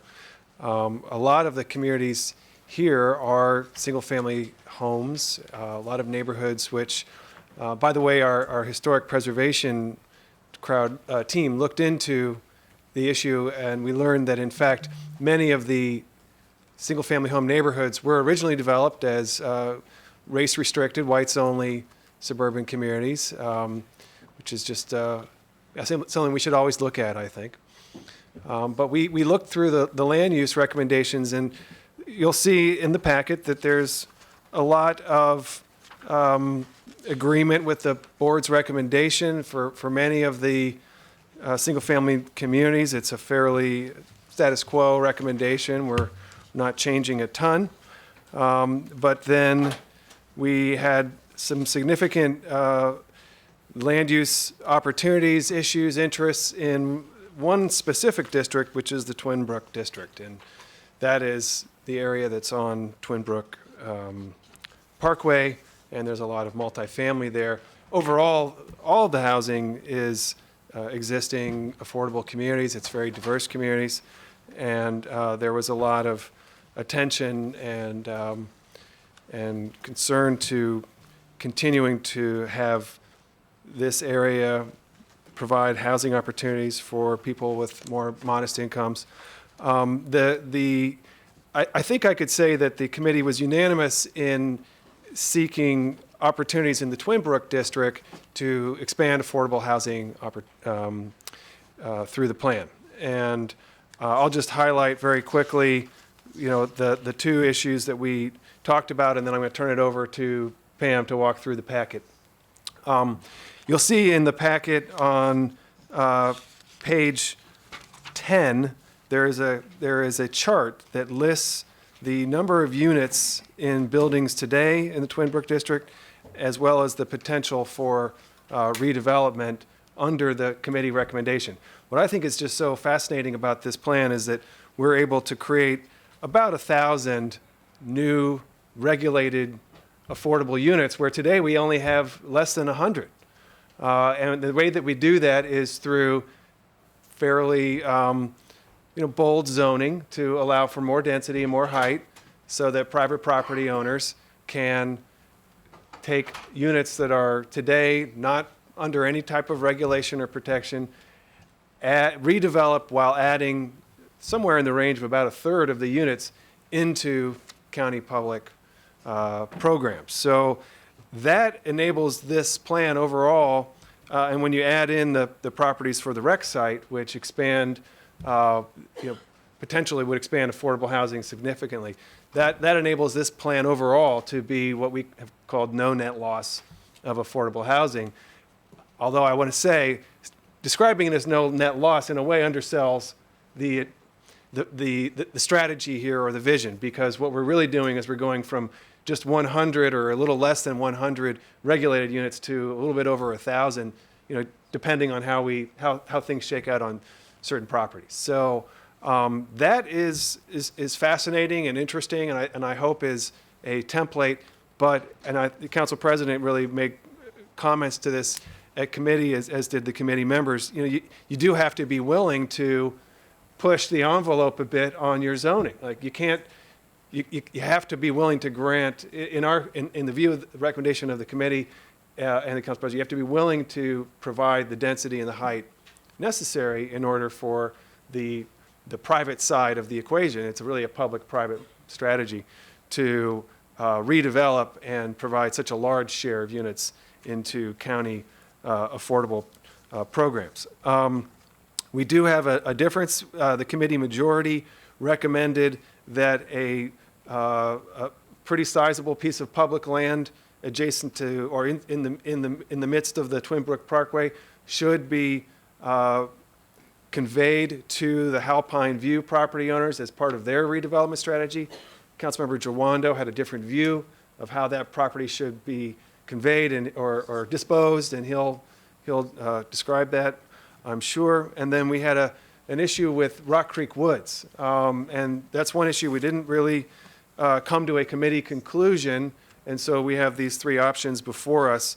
I'll just, say as chair, I'll go first, that, I think that it's fine to do the max zoning here. There's sort of a max zoning approach that is kind of the no net loss approach, where you really expand the height and the density. I think this is a location where a large building is consistent and it is fine. I'm not sure how realistic that is in the short term or the midterm, frankly. And I think if the council wanted to do something there that was a little more targeted to the midterm to short term, might not get as much affordable units into the dedicated programs, but would nevertheless get more than we have now. I think that is a viable approach, and it doesn't change the overall plan, which is a no net loss plan. And I think the takeaway here is that no net loss is more about the plan. It's about a combination of buildings, and different properties might have different recommendations based on the unique attributes of those properties. So with that, I think I'll go to Pam, and then when we turn to discussion, I'll go back, and the council president will take it there. Great. Good afternoon. So as the chair of the Fed committee has just walked you through the discussion, and as we will review, the Veers Mill plan has come to us, and the land use has really been explained through the plan in 4 districts. They have the Newport Mill District, Connecticut Randolph District, the Robindale District, and then the Twin Brook District. And we'll start with the Newport District. In this location, within this district, it starts at the edge of the Wheaton CBD, and it goes to Valleywood Drive along Veers Mill Road. There's a recommendation to do 2 rezonings within this district. They are 2 townhouse developments, and it's really just a translation thing. It's changing the zone from a name that was under the old code that was not to be reconfirmed under a new master plan, so it really just gets an updated name. And the committee unanimously supported this change. We move along to the Connecticut Randolph. I just want to pause for a minute. So, Mr. Chairman, do you want Pam to go item by item? We can pause and see whether that is a recommendation that council members want to have a discussion, or whether there's consensus and we just move right along. So, Pam, if you can, just pause whenever there is the decision point, and then we'll do that. Is that okay? Okay, so for this particular item. So, right, for this one, we're on the Newport Mill District, and it's the recommendation to rezone the 2 townhouse properties to the, I think it's the THD zoning, townhouse high density. Or maybe it's medium density, sorry. Is there any discussion, any questions with regards to this? Committee recommendation is 3-0, so I think without objection, I think we'd be okay with that. All right, thank you. If we move along, then we would come to the Connecticut Randolph District. It begins at Valleywood Drive, and it covers the properties from Valleywood Drive up to the Matthew Henson State Park. It includes most of the commercial development then in this plan. It has the Stony Mill Shopping Center, the Veers Mill Village Shopping Center, what the plan has termed the northeast quadrant of Veers Mill and Randolph Road, and the Department of Recreation Administrative Office's site. The committee reviewed the zoning for Stony Mill, Veers Mill Village, and the northeast quadrant, and primarily what the new zoning there recommends is to add some residential FAR to what is currently zoned as a mixed-use zone there. And there was no opposition to that. They were unanimous and confirmed that that was okay. So I would cover those 3 properties first. Okay. Councilor Reamer. Thank you, Council President. Yep, I think everyone knows these by sight when you drive through Veers Mill and Randolph. They're right there. We did learn, I guess, from the property owners that there's not a lot of intent to do anything in terms of redevelopment anytime soon. So we're adding this capacity, but sort of expecting that this is going to continue to be a commercial center for the foreseeable future. All right, so without objection, we will accept the committee's recommendation. The fourth property that was under discussion in this district is the Department of Recreation and Administrative Office's site. And the recommendation for this property, it is currently zoned R60, which is a single-family detached house zone, was to be rezoned to the commercial residential neighborhood zone with a 1 FAR. Initially, the plan had recommended 0 commercial development on the site, 1 FAR in residential, and a height of 65 feet. There was some testimony. The Montgomery Housing Partnership suggested that any county-owned property should be used to its maximum potential to provide affordable housing. You also had a couple community members that had come out and spoke a little nervous about the intensity of development that might occur in their neighborhood. And then we heard from the county executive who requested that the commercial density be increased on this property in mixed-use redevelopment, requesting for a 0.5 FAR. Council staff recommended only a 2.5 FAR. 0.5 FAR is as big as the Stony Mill Shopping Center. It's 130,000 square feet of commercial potential. But again, this is all potential. We don't really know what's going to redevelop on the site. And the committee was in agreement to increase the commercial density per the executive's request. Great, any discussion? I don't see any lights, so I think we, without objection, we'll accept that recommendation from the committee. Great. Now we're going to move into the Robindale district. This is starts at the Matthew Henson State Park and up to where Rock Creek crosses Veers Mill. It has several civic and institutional uses, parks, multifamily housing, and single-family homes. The plan recommended rezoning 2 residential properties that are along Veers Mill Road. I believe you might remember from the public testimony, the brother and sister that testified that these homes are on very, very large lots, and the value of this home as a single-family detached house had really fallen, and they were hoping to possibly redevelop with some townhouses in this location. And the committee supported this rezoning recommendation. And I believe that there was also some conversation about how this would provide sort of that missing middle opportunity in this plan, and so it seemed like it was like a no-brainer. So without objection, I think that we will accept that recommendation from the committee. The other 2 rezonings that are in the Robindale district, one is for the Rock Creek Terrace apartments that are basically right across Veers Mill from where we've been speaking about these 2 single-family homes. And it's really just to clean up again. It's where we had a zoning, an apartment zone that's on this location that's no longer in use in the new code. So we're really just translating it to a new name, to the R10 zone. And the second one is a piece of MNC PPC parkland beside it. It actually had the zoning of the apartment, the RH apartment zone on it. That's not unusual when the parks get purchased. They have certain zoning. We don't change it when they get purchased.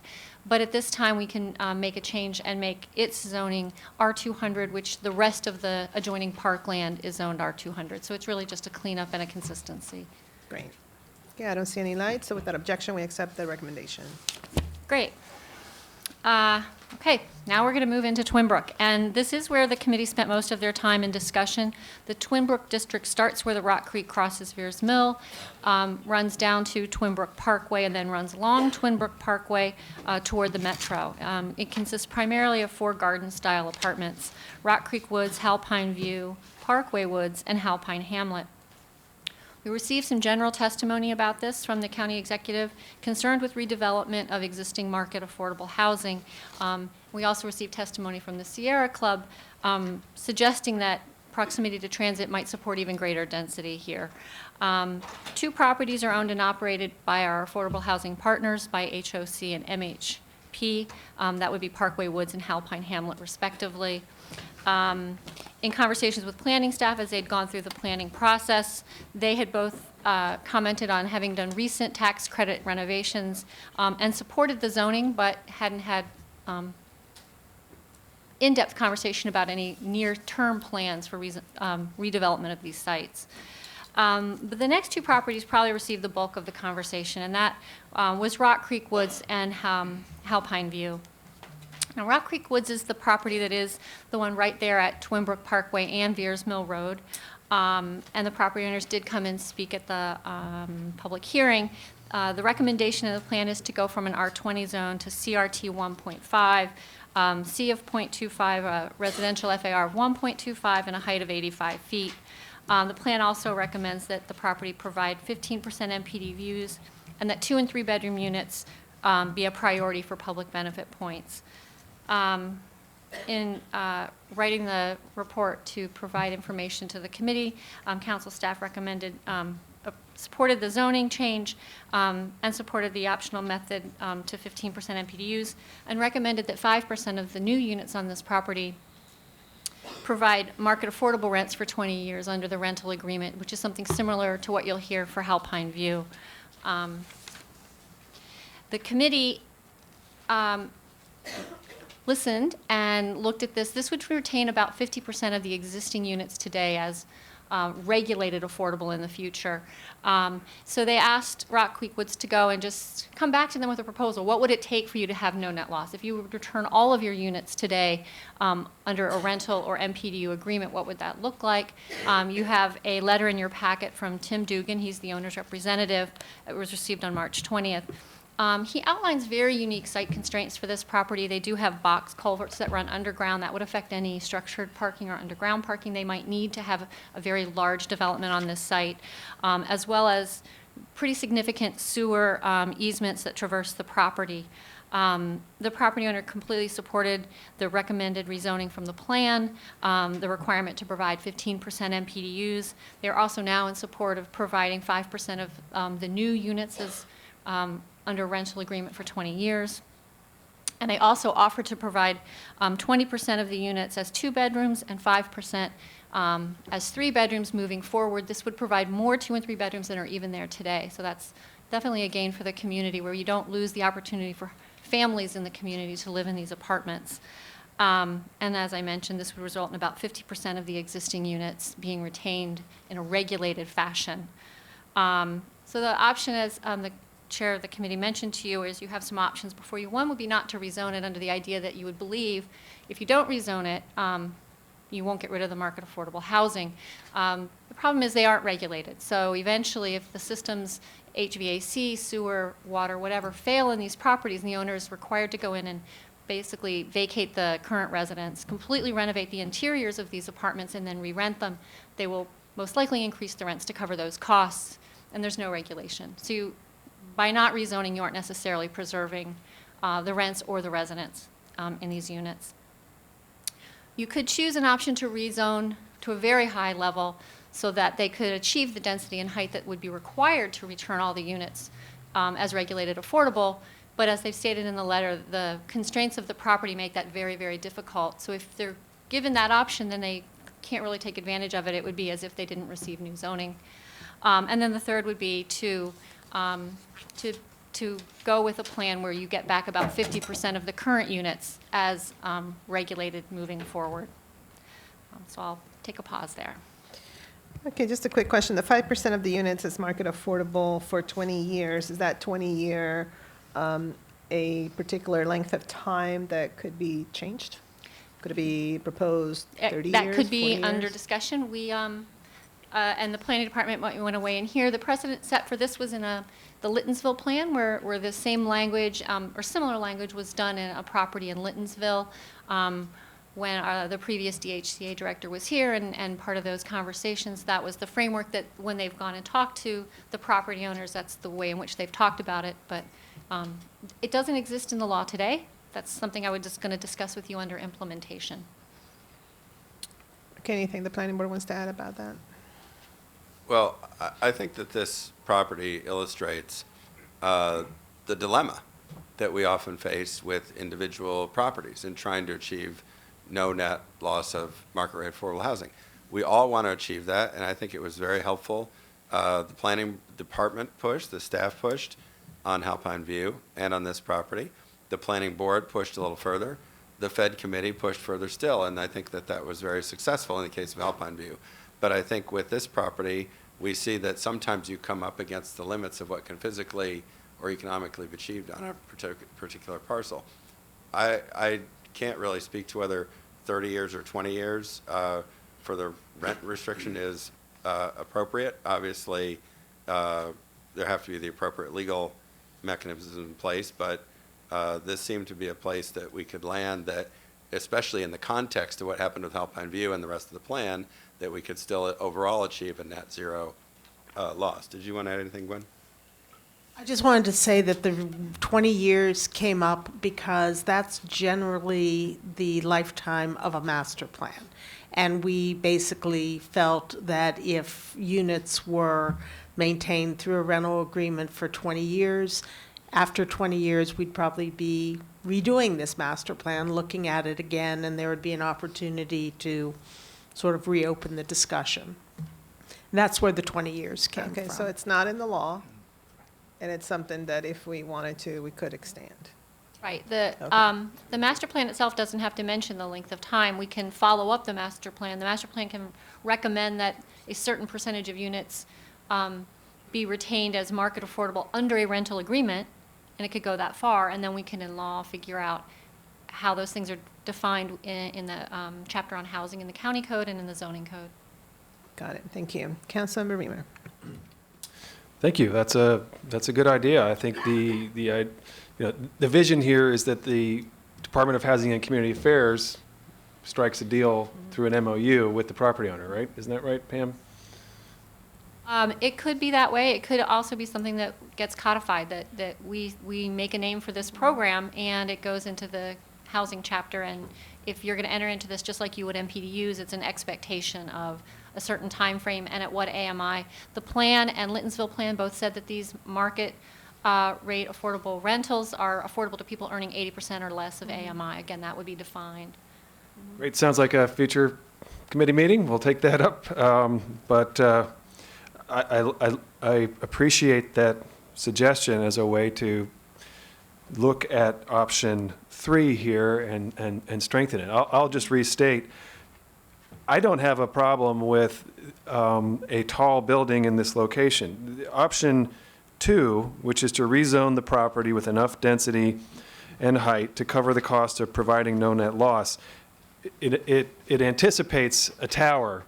And the problem is when you go to a tower, you are now out of the stick-built construction type, and your expenses are so much higher that the rents in this area, this is actually a market affordable area where you may not be able to charge a quote unquote luxury unit rent. I'm not sure that we would want that anyway, but you can't charge that. You're not going to get that. And so the owner is going to not have a really good option. If they can't get the rent to justify the expense of the tower, then they won't build the tower. And then they're, as Pam said, they're sort of really back to the effective option 1, which is they're just going to renovate and raise the rent as much as they can in order to cover the expenses of that. So I put forward option 2 here, which is to rezone, but I would really consider it sort of a friendly amendment to go with option 3. And we'll see where the council is. But I think that option 3 is probably better. Okay, thank you. Councilmember Jawando. Thank you, Council President and Council Member Reamer. I had a great meeting with the owners of Rock Creek Woods and learned some good history about Admiral Bullis, who sold their family the property of the Bullis School, who was initially thinking about putting his school there. So we've got a lot of interesting history in Montgomery County. And it's also an interesting piece of land, to Casey Anderson's point of the culvers there, and the ability, if you go to steel construction, to be able to charge the type of rent that would support that type of redevelopment. So I think it's a unique case, and it just speaks to how every property is different. I have a very different view on the next property, which we'll discuss shortly, but I think in this case, it does make sense to go with number 3, and I do like the friendly amendment that we should take up in Fed around it. Can we extend the period? One of the things I remain continually concerned about is how long these affordability, the depth of affordability, which we'll talk about, but also the time period of affordability. Because in some cases, if it's only 15 to 20 years, the full breadth of the project might not be done till 15 to 20 years, and then the restrictions are gone in the case of market rate affordable housing. So, but I do think in this case, it makes a lot of sense to go with number 3, and with the option of looking at this maybe 30 years down the line. But I think in this context, this makes a lot of sense. So want to thank the committee and Pam for their work. Councilmember Rice. Well, thank you very much. And, you know, it's interesting, as I was listening to Councilmember Reamer, it's one of the continued conversations that we've had here on this dais for a long time is about when we're trying to redevelop, giving us enough density to ensure that we can preserve as much as possible. But oftentimes we forget about that other caveat, which is that the market rate units are not all the same. A market rate unit in Bethesda is not the same as a market rate unit here. And when we talk about increasing affordable options for all Montgomery County residents, we have to start thinking about not just for those at the bottom tier, but those who have maybe made their way up the rung a little bit, but are still struggling to find that next place that they can move into. You know, we just heard folks talking about some of the places that they were in and the challenging conditions. Those are people with histories of being able to pay rents and have that could possibly move into another unit and may not qualify for the lowest of our, MPDU units, but could still afford something that's nicer and puts them in a nicer place. And so I think we need to talk about those pieces as well. And that's what these additional units would represent. These are not the Bethesda, Pike and Rose type units, right? That are demanding those kind of rents. And so from that perspective, I really think that the more of this inventory we can grow, when we continue to talk about affordable housing, we always think the bottom tier. In reality, affordable housing is relative. Right, as my wife, I continue to tell the story. As my wife and I continue to move up, and we grew up as a family, we went from an apartment at Falls Grove to then, we couldn't afford a house in Rockville, so we went to Germantown and got a townhouse in Germantown. And then when we needed to get a house, then it was like, okay, could we look back in Silver Spring or in other areas down county? We couldn't afford it, and so we found a house in Germantown, even though it's a house, right? And so folks say, yeah, but you're in a house. But the reality is that's what was affordable for us as a young couple with 2 young kids.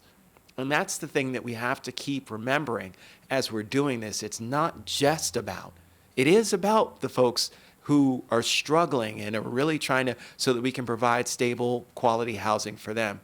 But it's also for the other people who are truly trying to find affordable housing here in Montgomery County. And so I like that option, and I'm not sure if there's a way to blend. I see what you're saying about, 3 also, but I really do want us to be able to get as much of that inventory as possible so that we can provide more affordable units for all people on the spectrum. So, Vice President Katz. Thank you very much, and really thank you for the suggestion for whoever suggestion it was for in making the possibility that this could come to fruition with a longer time frame. When I met with the people, just like the people that own the property, just like Councilmember Jawando, I was actually very surprised that the land itself was supposed to be for the Aspen Hill Road extension. That's the different one. I'm sorry, but we'll get back to that one then. But I also agree that for the 30 years itself, I think it makes a lot of sense. I think that we should, however it has to be worded in the master plan, I believe we should word it properly. But to Gwen's point that because a master plan usually only lasts 20 years, we should do this for 20 years. We've all been around enough to know that not every master plan happens when you think it's going to happen. And I think we need the extra time frame so that we can actually have the discussion. So when it comes back up, then we can actually have the discussion for what these affordability would be. So if I would be happy to move that we approve this with that option with the extended time. So moving option 3? Yes. For 30? Up to 30 years. I don't know how we're going to have to exactly say that. If we don't have the authority today, I don't know that we could say that, but if we could say for an extended time or whatever the proper wording You would could be. probably say up to 30 years, and then if the law is less than that, it's Okay. not in. Up to 30 years is fine with me. Okay, great. And I will channel my former colleague Leventhal the presidents don't move motions, et cetera, so I appreciate you doing that, and you are the district council member. But that is before us. Any discussion on that particular proposal, which is it is option 3, with the market affordable units up to 20 years, up to 30 years. And these are straw votes, so basically we just want to know whether this is a particular option that I'm nodding. Any objection? Okay, so we will have that, and of course it's going to come back to us for final. Excellent. Thank you so much. Councilmember Albornoz. So I had a massive case of deja vu as we were going through that beautiful apartment complex, because it looked exactly like the apartment complex that my family and I lived in until I was about 3 years old in Gaithersburg. And I was having dinner with my mom last night, kind of going over what I was going to be doing today, and she said, we actually looked at those apartments when I was first born. And so it really sort of rung true to me, and I very much appreciate my colleagues in the Fed Committee's conversation about this. I agree that this property is so important on so many different levels and is so representative of the challenges before us. And I very much support, as we just discussed, option number 3 with the amendment of the 30 years. Okay, wonderful. All right, well, thank you, everybody. I looked at that property with my husband, but that was 27 years ago. I don't think I ran into your mom then, but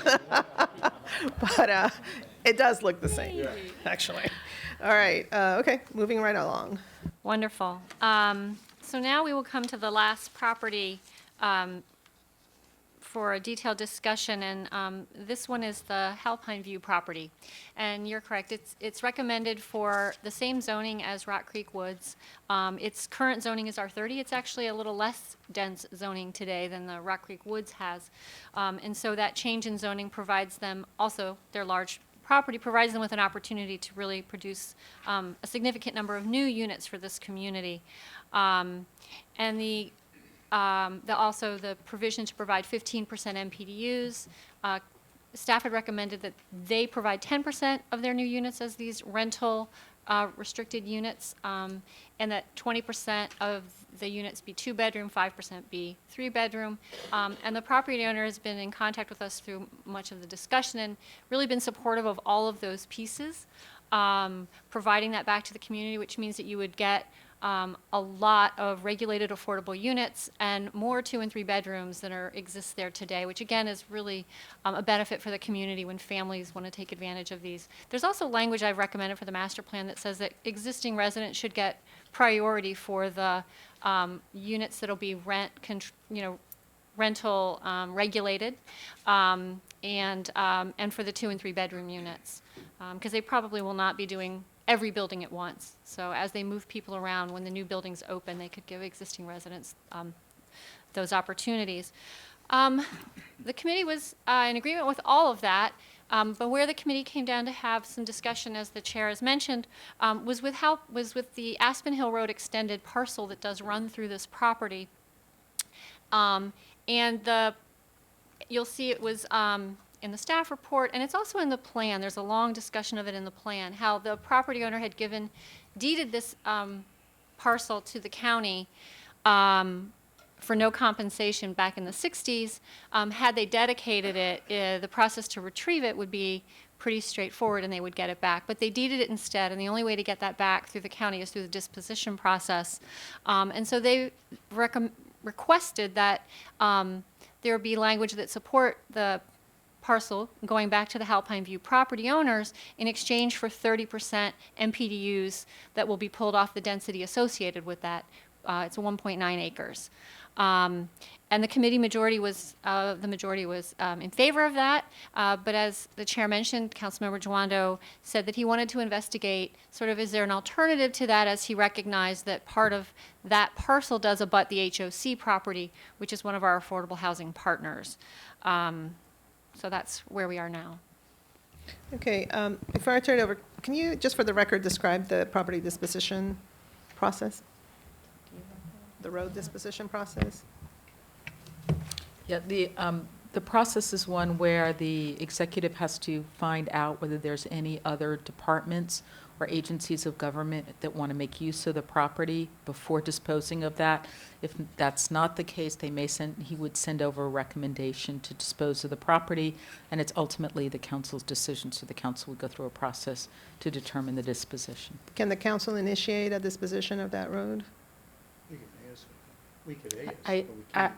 I don't know, I'd have to check on that, and I'll get back to you on that. My understanding is that the property disposition law has to be initiated by the executive, and the council has an opportunity to. So all I'm trying to say is that, I think it's important to confirm whether in order for whatever recommendation to work, if we don't have the buy-in from the executive, I'm not really sure that we can, predicate any particular decision on this particular road extension, right? Do we have anybody from the executive here that can, Mr. Assant, can you tell us whether?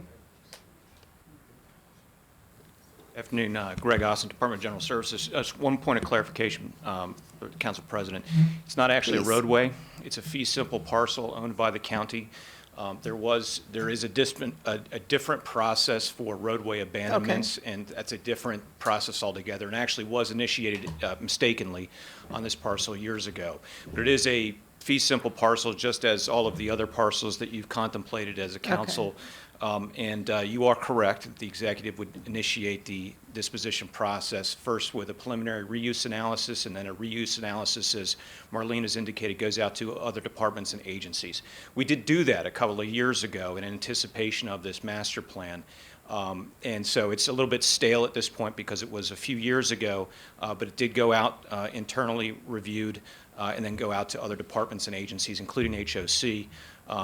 For any takers. We did halt that process because the master plan had moved forward and there was a lot of interest in the parcel, and we thought it best to hold it back and deal with it in a more comprehensive manner, and that's why we're here today. I see. And so has the executive indicated to you whether, if we make a decision predicated on this, that he would be willing to initiate that process again? Right. So the executive's testimony, as well as some of the correspondence that he sent over, certainly supports the zoning of the parcel. Right now, the parcel has no zoning at all. So we certainly think that it's appropriate to zone it the way that it's recommended and the way the Fed committee has recommended.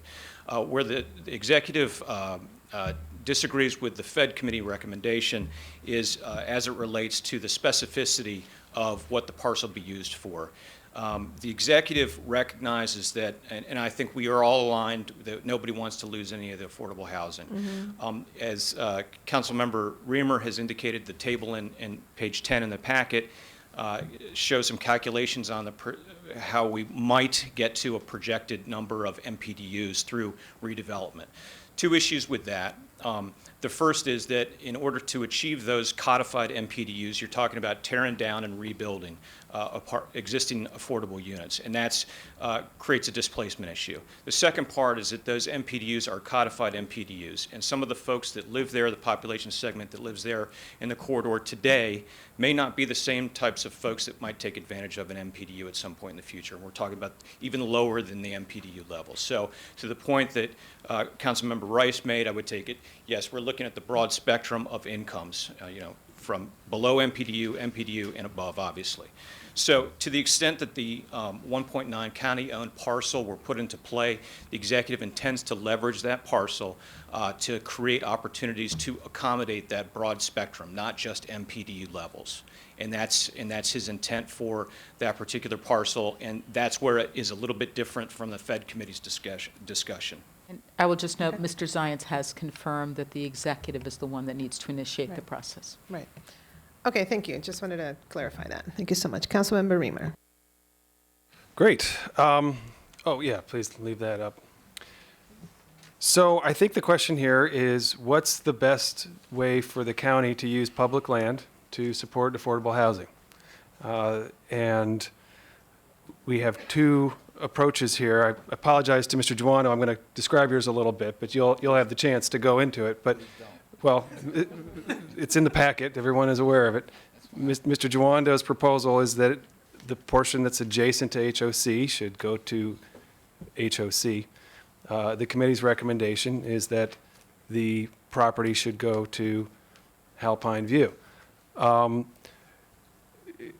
think that my concern about having the property restricted to HOC is that HOC has recently renovated this property and is not even able to redevelop it due to restrictions on its financing for at least 10 years, and possibly longer, just due to the economics of having recently borrowed a lot of money to rework these units.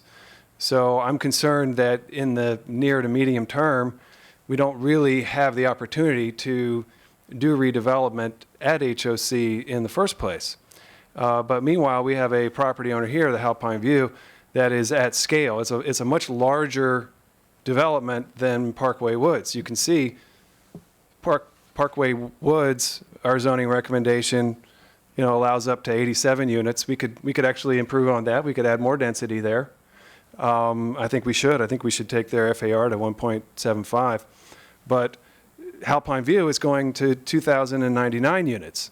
So when we are partnering with Alpine View, we are partnering with a owner who is going to be providing a lot more affordable housing and a lot more market housing, just a lot more housing in general. And that's why I just feel like it's a better partner for us as government, looking to who is the best entity to work with here. You've got an owner that's, I believe, fairly motivated to do something. They've been working on this for some time. And again, I think that HOC has restrictions on even when it could do something, even if it wanted to. And so I think we've just got to, I think the choices speaks for itself there. That I think the Alpine View could really take advantage of this opportunity.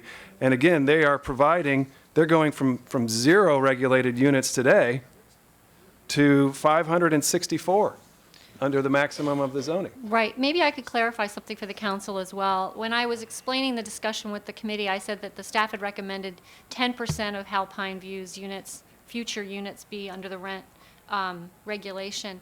And the committee said, we really want no net loss for this property because that gets them very close, it doesn't get them there. And so the committee voted that they provide no net loss in new units. And so really, that's an even bigger ask of Alpine View. They have 564 units today, and that's what they're returning as regulated affordable housing, either as an MPDU or under the market rate rents. To Chair Reamer's point, you could increase the density of Parkway Woods so that in the future when the restrictions on when they can redevelop, given their tax credit situation, they could completely add a lot more units if that's the wish of the council. But I just want to make that point that during the committee discussion, Alpine View is really coming to the table and providing, basically taking everything there today and making sure that in the future it's regulated affordable for the community. And last thing I'll say is the owners of Alpine View were very intent on being able to use this land. It was something that was very high on their priority list. When they came in, they made sure that they got across that they could do the no net loss, but it was really, really important that they have the ability to use that land. This is like how the former Silver Spring Library site, or the new Silver Spring Library site, or the recreation site in this area. We would pick the best partner. Now, we know, as the council president said, we actually don't initiate disposition. No matter what we say here today, the county executive will initiate a disposition process, and if the Housing Opportunities Commission wanted to bid on that, the Housing Opportunities Commission could bid on that, and they get a chance at that before any outside party. So that we are not able to really determine that. But I think what we're doing here is we're ascribing a vision of how you do no net loss, and we're saying public land should go into this process, into this property, because we have a really strong way here to do something very different, very new, very exciting, which is a no net loss development. Councilmember Jawanda. Thank you, Council President. Thank you, Mr. Reamer. I'm obviously in a different place than my colleagues, my good friends from the Fed Committee. We've had a lot of 3-0s in the last 3.5 months. This was not one of them. just want to characterize in my own words my concerns here, and then maybe ask a question or two here. The county came to own this property, so that you see on the chart there, the Aspen Hill, what was then going to be Aspen Hill Road extended 50 years ago. The original owners gave this property over for the public good. And over time, the road was never built. And today we find ourselves asking what to do about that land. And I've said for a long time is that when we have leverage of public land, we should be leveraging maximum affordability. We have a crisis in the county, and we need to, though this is a good deal, much better than when we took the bus tour and the original deal that came over, or the proposal rather, that came over from the planning board, and I think this is much improved. I think we need to ask what's the greatest public good. And I think it doesn't lie in roads, it lies in more affordable housing in today is the greatest public good. And the current plan, again, as I said, is good. I think we'd be actually sticking to the intent of the original owners who gave this property up by using it for a public good. And I have concerns about this plan in a couple of ways. First, as was mentioned by Mr. Assant, the county executive controls the disposition process as far as initiating it. And I just want to be clear, this is my first question, and my understanding is that when it was initiated a few years ago, that HOC did make an interest in the property, but was kind of dissuaded at that point. Were you around, Greg? And can you speak to that? I was certainly around. All I can do is really speak to the record. And so we send out a notice to all departments and agencies, that includes municipalities, WSSC, and HOC. We didn't receive any responses, written responses. So in terms of inquiries, informal or otherwise. Formal response? No formal responses. Assuming that there could have been conversation that you're not aware of? Certainly. Okay, sure. Okay. I know we have Mr. Spann here. Do you want to come join us from HOC? Would you please join us? let me say it that way. And could you just speak to that point, Mr. Spann, about the disposition? I mean, from a technical, first of all, good afternoon, Stacy Spann, Executive Director of the Housing Opportunities Commission of Montgomery County. Just to address the question directly, on its face, of course, Mr. Sant is absolutely correct. We did not lob in an official response. But did someone express interest through other channels? I mean, look, my agency is no stranger to you all. We're very clear. If there's a parcel in this county and there is potential for housing use, additional density, we ought to be your first option. Great. I appreciate that. And you've done some great projects. If you just stick with us for a second. The other thing is how we're defining affordability. Casa de Maryland wrote a letter that all my colleagues received advocating for my position here, in part because almost half of the residents in this area where we're talking about, for a family of four, make less than $50,000 per year. And the MPDU cost at 65% of AMI is higher than that. The market rate affordable at 80% of AMI is much higher than that. So you're talking about half of the population in this area that, unless we buy down through some tax credits, and some of that happens, but for the majority of it, are not going to be able to access this area. And while this is a good deal, I think it can be better. It was mentioned by my colleague, Councilmember Reamer, that HOC's property might not be built out for 10 to 15 years, but neither would the rest of this development that goes from 564 units to almost 2,100 units over the course of 10 to 15 years. And the issue of density was brought up. And I want to ask Pam Dunn on our staff, it was floated that you could raise the density of HOC, but couldn't you also raise the density of Alpine Woods to achieve the same number with giving the property under my proposal to HOC? You mean raising the density on all of Alpine View or the parcel itself? So let me be clear, thank you. My question is, could you give increased density to Alpine View to achieve the numbers that are written here, the 2099, and still give that 0.8 acres that I'm talking about to HOC? So there would be a couple ways. One is if what I think I hear you saying that you look at the parcel and then the part that is abutting HOC is then is given to HOC. The remaining part of it that is surrounded by the Alpine View property goes to Alpine View. Correct, yes. If We're the returning some of the parcel. Right, so yeah. some of it goes to Alpine View, some of it goes to HOC. The part that goes to Alpine View, if you want to make sure that sort of this idea that there's no net loss and they were really using that whole 1.9 acres, which is now turned to like 1.2 acres or whatever, yeah, you could raise the density on that. That would achieve sort of the same net outcome. It would be a 2 FAR. And so you'd have a net increase of affordable housing while also potentially reaching, which is my goal, the below MPDU levels that HOC is able to get in many of their properties at the either 60 or 50 and sometimes lower % of AMI. So you'd actually could increase over time the amount of units above the 2,099 under Correct. that scenario. Right. Okay. Right. The two ways, the other way is obviously you could increase the density on Parkway Woods itself. Right. And that would, that would But help as they're well. working on a smaller piece of land there. Right, would have less and- impact on the modeling that was done for the plan and all of those Right. things as well. Correct. So I think this is important because we need to be leveraging below MPDU. I would agree with Councilmember Rice, the whole level of affordability. Market rate affordable is important, MPDU is important, but when half of the residents are below MPDU levels, I think, and we have the opportunity with county-owned land to leverage it to potentially get more housing below MPDU levels, I think it's incumbent upon us to take a look at that. More housing for more people at more levels of affordability, I think makes sense as a win-win.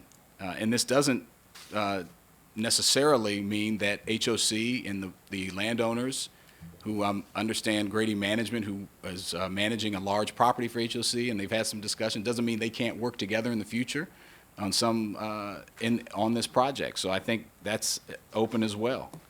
I had one other question for Mr. Assant, just to try to drill down.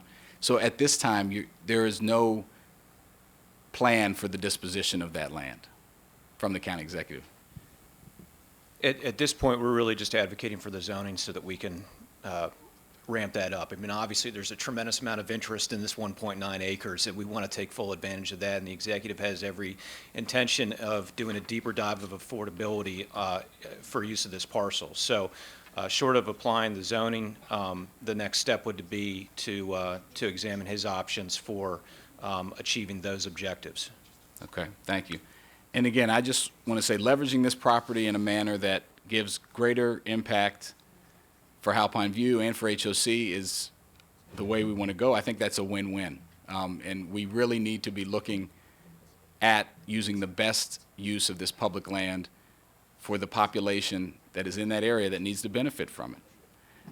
And so I thank my colleagues, and I would ask that we send a strong message that we need to have affordability across the spectrum. Councilmember Friedson. Thank you, Council President. Thank you for your leadership and active participation in this process. And obviously, there was a lot of consensus as part of this committee discussion. As Mr. Joando mentioned, this was an area that there was some disagreement. I don't think with the overall goal of where we all want to end up, which is to maximize affordable housing, take advantage of our opportunities everywhere we can to provide housing for as many people as possible at as many access points as possible. I think the question is, what is the best way to get there, and what's the most appropriate way to get there?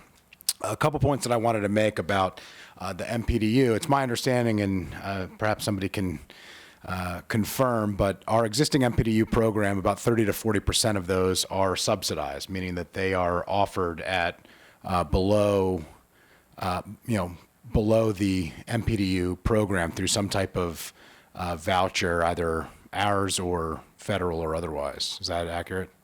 I believe Lisa Gavoni for the record. I believe that is an accurate statement. Okay, so I think it's important as we talk about the MPDU program that it's not just the access point of where the MPDU program starts, but part of the, I think, genius of this inclusionary housing program is actually it provides then an opportunity where the private sector is subsidizing the MPDU, and then the public sector can come in and further subsidize that MPDU. So I think our MPDU program is set up actually to accomplish many of the very goals that we're talking about. And sometimes it's HOC that does a tremendous job in providing some of that housing. So I think that is important. I also think that it's important when we talk about just increasing the density, there's a cost to that as well. If we increase the density and force a greater height density, the construction costs, as Mr. Reamer mentioned, go up, which means that all the other housing, the cost goes up, regardless if it's an HOC property or if it's a private sector property. And so we are inadvertently increasing the cost for the remaining 85% or 70% of the market rate folks. And the way that our affordable housing program, the predominant piece of it, the MPDU program is set up, it's that the market rate renters subsidize the below market rate renters, and then sometimes we come in with further and additional subsidies. So these things don't happen in a vacuum. They happen at a cost, and it's not just the whether or not the market is going to bear that construction, whether or not the dollars and cents make sense for any developer to build, but also what is the cost to the other renters who aren't being subsidized in some way. And so it may actually have an unintended consequence that wasn't intended. Another point I think that's important to raise is the issue of this road extended for the public good. It wasn't just for the public good, it was for access, for better access to the properties. And I think it's important to recognize that, and to, while I appreciate the fact that it certainly changes the disposition process for the county executive, I think that we are a public sector and we should be maximizing our assets, but at the same time, we should be serving the intended goal and purpose of what we're doing here on that. And so I want to make sure that, as we think about this, we're not denying access or hindering access to parts of the property that we had, basically the context of that deeding, which probably should have been a dedication, and I'm not sure why that happened, and I'm sure the property owners are regretting that decision from 50 years ago, which has put them in a not as good a situation as they otherwise would have been. But for us to, there's a line between getting the greatest benefit for the interest of the public to get affordable housing here and exploiting to a point that I think may take it a little bit too far is a challenge. And so my last point is, what happens if we don't zone it? So the county executive absolutely, I understand, has the right to initiate the disposition process, but we have the exclusive right of zoning. And here we have this classic case of two co-equal branches of government. How does that work? Because it's not worth, it changes the disposition process for the county executive, I would imagine, if we hold off on zoning it until a deal is struck. I want to make a clarification, and the fact is the parcel is zoned. Everything is zoned. If you look at it on the zoning map, and if Jessica wants to move forward a couple slides, I have the zoning map, a couple more there. If you look at the zoning map, it's white. So you might think, oh, there's no zoning on this. But in fact, we do that to right-of-ways so that you can actually see where you are when you're looking at a zoning map. But the zoning code itself tells you the zones go to the midline of the right-of-way. So this is actually surrounded by R30. The parcel is currently today zoned R30. And if all the surrounding parcels get rezoned to CRT 1.25, that parcel is rezoned to CRT 1.25. You zone to the midline of a right-of-way based on the surrounding parcels. So it is zoned. So it would revert to the HOC or to the house? Because it has It's two It's not about adjacent ownership, properties. it's about zoning. And they're all zoned the same? And they're all zoned the same. It's In important. the plan, the recommendation for the plan is for them to be zoned the same. Right. In the recommendation of the plan currently. Again, it's not right-of-way. It's not dedicated right-of-way. So it is zoned It's then deeded- by the it's surrounding deeded parcels. Right, so in terms Land that the county owns, I So on a understand. Not typical- unzoned. A right-of-way abandonment reverts to the adjacent, abutting property owners, you know the routine. It's not that.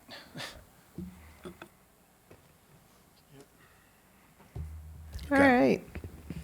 Councilmember Glass. Thank you, Madam President. I think this is a really interesting conversation, and I appreciate all the thoughts that everyone has had and the number of work sessions that have taken to get to this point. But there seem to be a few elements that are just out of our control, and we're all trying to guess at what might happen, which I know in some part is nature of this work, but we're also trying to guess what the county executive's intention might be. Is there any clarity, any further clarity on the disposition process? Well, I could certainly, again, reiterate the executive's intent here. We would like the zoning. We would like to leverage this parcel for affordable housing. It takes a deeper dive than just the typical MPDU level. I don't think there's anything on the table that would preclude something from moving forward. We haven't gone through the disposition process. Disposition process, again, involves council, so whatever it is, you'll have another bite at this apple in terms of comment periods and those types of things. But beyond that, That's fair. Okay. So when we're talking about this piece of county-owned property, it's not the only piece of county-owned property that we're talking about in this plan. So we've already glossed over it, but I'd like to go back to the Department of Recreation space. So we're having this conversation about 1.9 acres and using that to build, as I understand it, a no net loss community.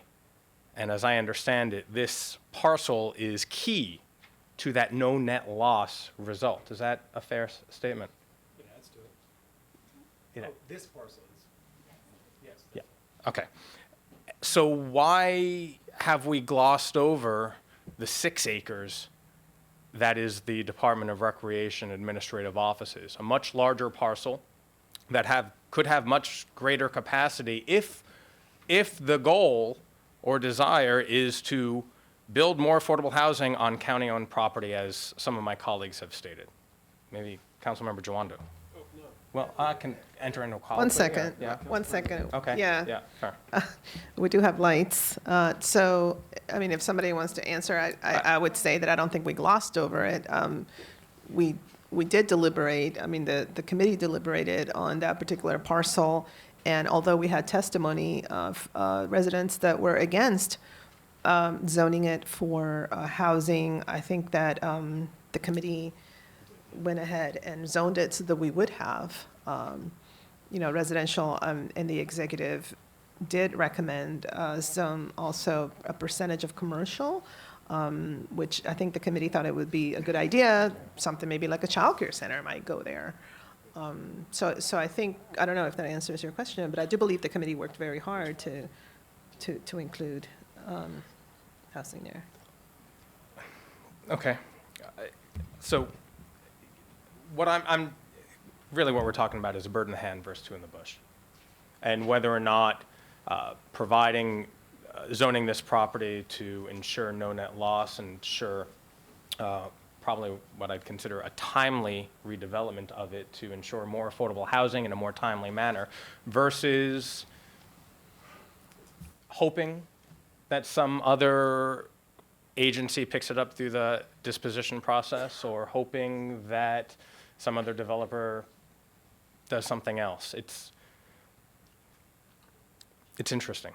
I'll end there, and I look forward to continuing of the conversation. Thank you. Councilmember Rice. Thank you very much, Madam President. So Mr. Span, since I have the opportunity, since you're here, let me just ask a couple questions because there's been a lot that's been talked about, and you know I'm a huge fan of your organization and the work that you do. Is there anything that would restrict you from partnering with Alpine View based on the fact that we're going to be requiring them to have a retention of market affordable units, and that we have to have a minimum 30% of the dwelling units that will be a part of the affordable housing component? Would you be interested at some point, and would you possibly pursue partnering with Alpine View outside of the council's action? In a word, yes. I could certainly say a great deal more about that. We've had preliminary conversations with the developer.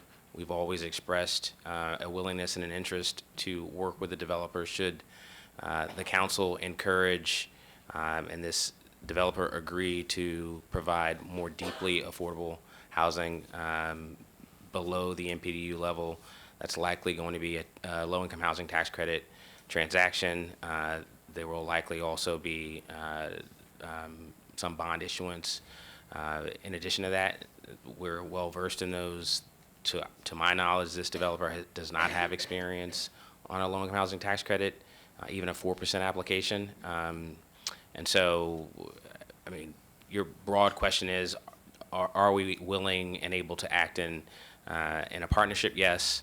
And you know, that has other components as well. And again, there's always the notion of how you deal with a population during development so that there's no displacement as well. We've, as you all are aware, we had 11 rental assistance demonstration RAD efforts. We're coming down the home stretch with the two largest ones, Elizabeth House and Holly Hall. And so we've done that work successfully. We're happy to do it. It's part of our mission.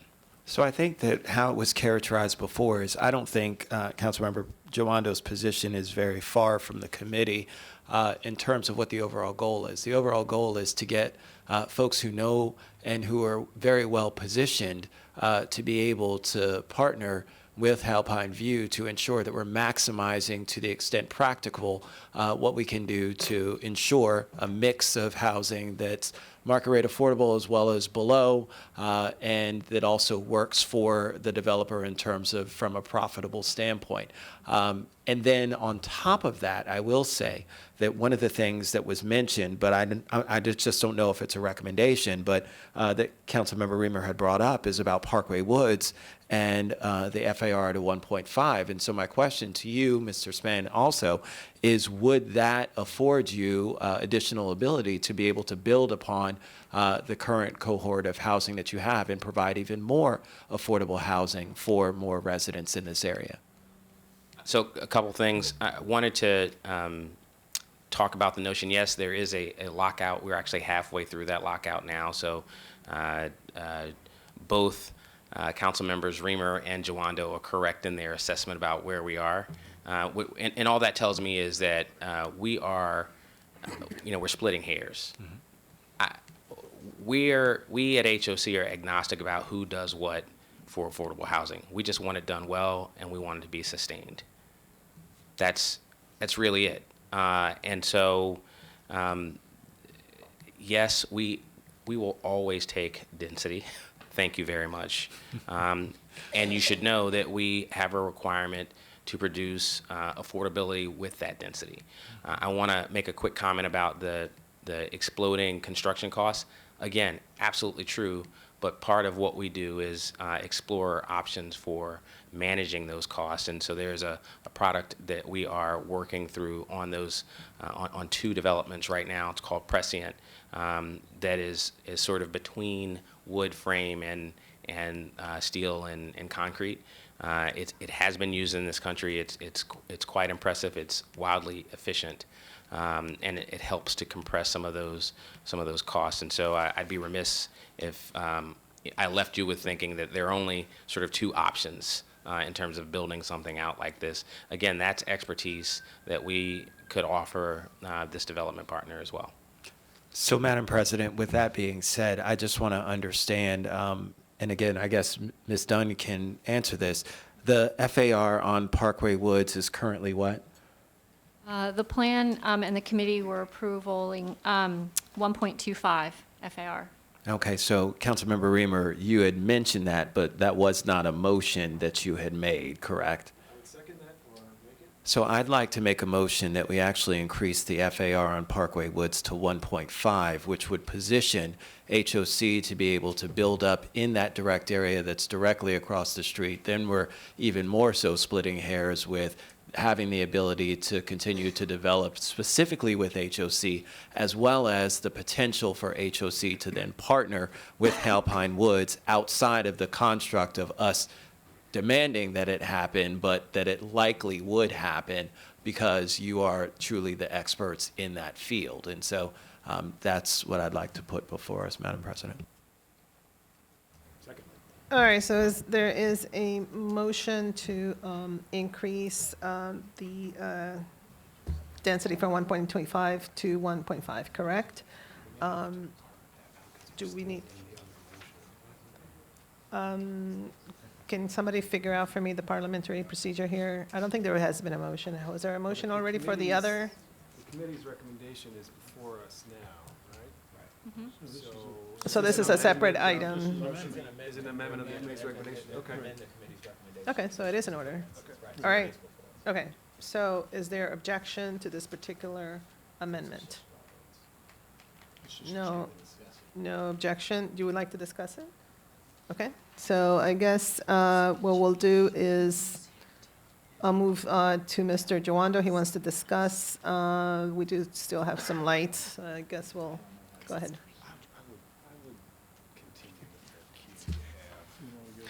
All right, I'm going to get rid of the queue, and then we're going to go back to this item that you just moved very quickly, since everybody's kind of sensitive today. All right, Councilmember Katz. Thank you very much. I have to tell you, and Greg, you might also, I never remember a road right-of-way being fee simple. I mean, maybe the county has done that in other places, but this is one of the strangest situations that I've seen. It's very unique. Very unique. That's a nice way to say it. Very unique.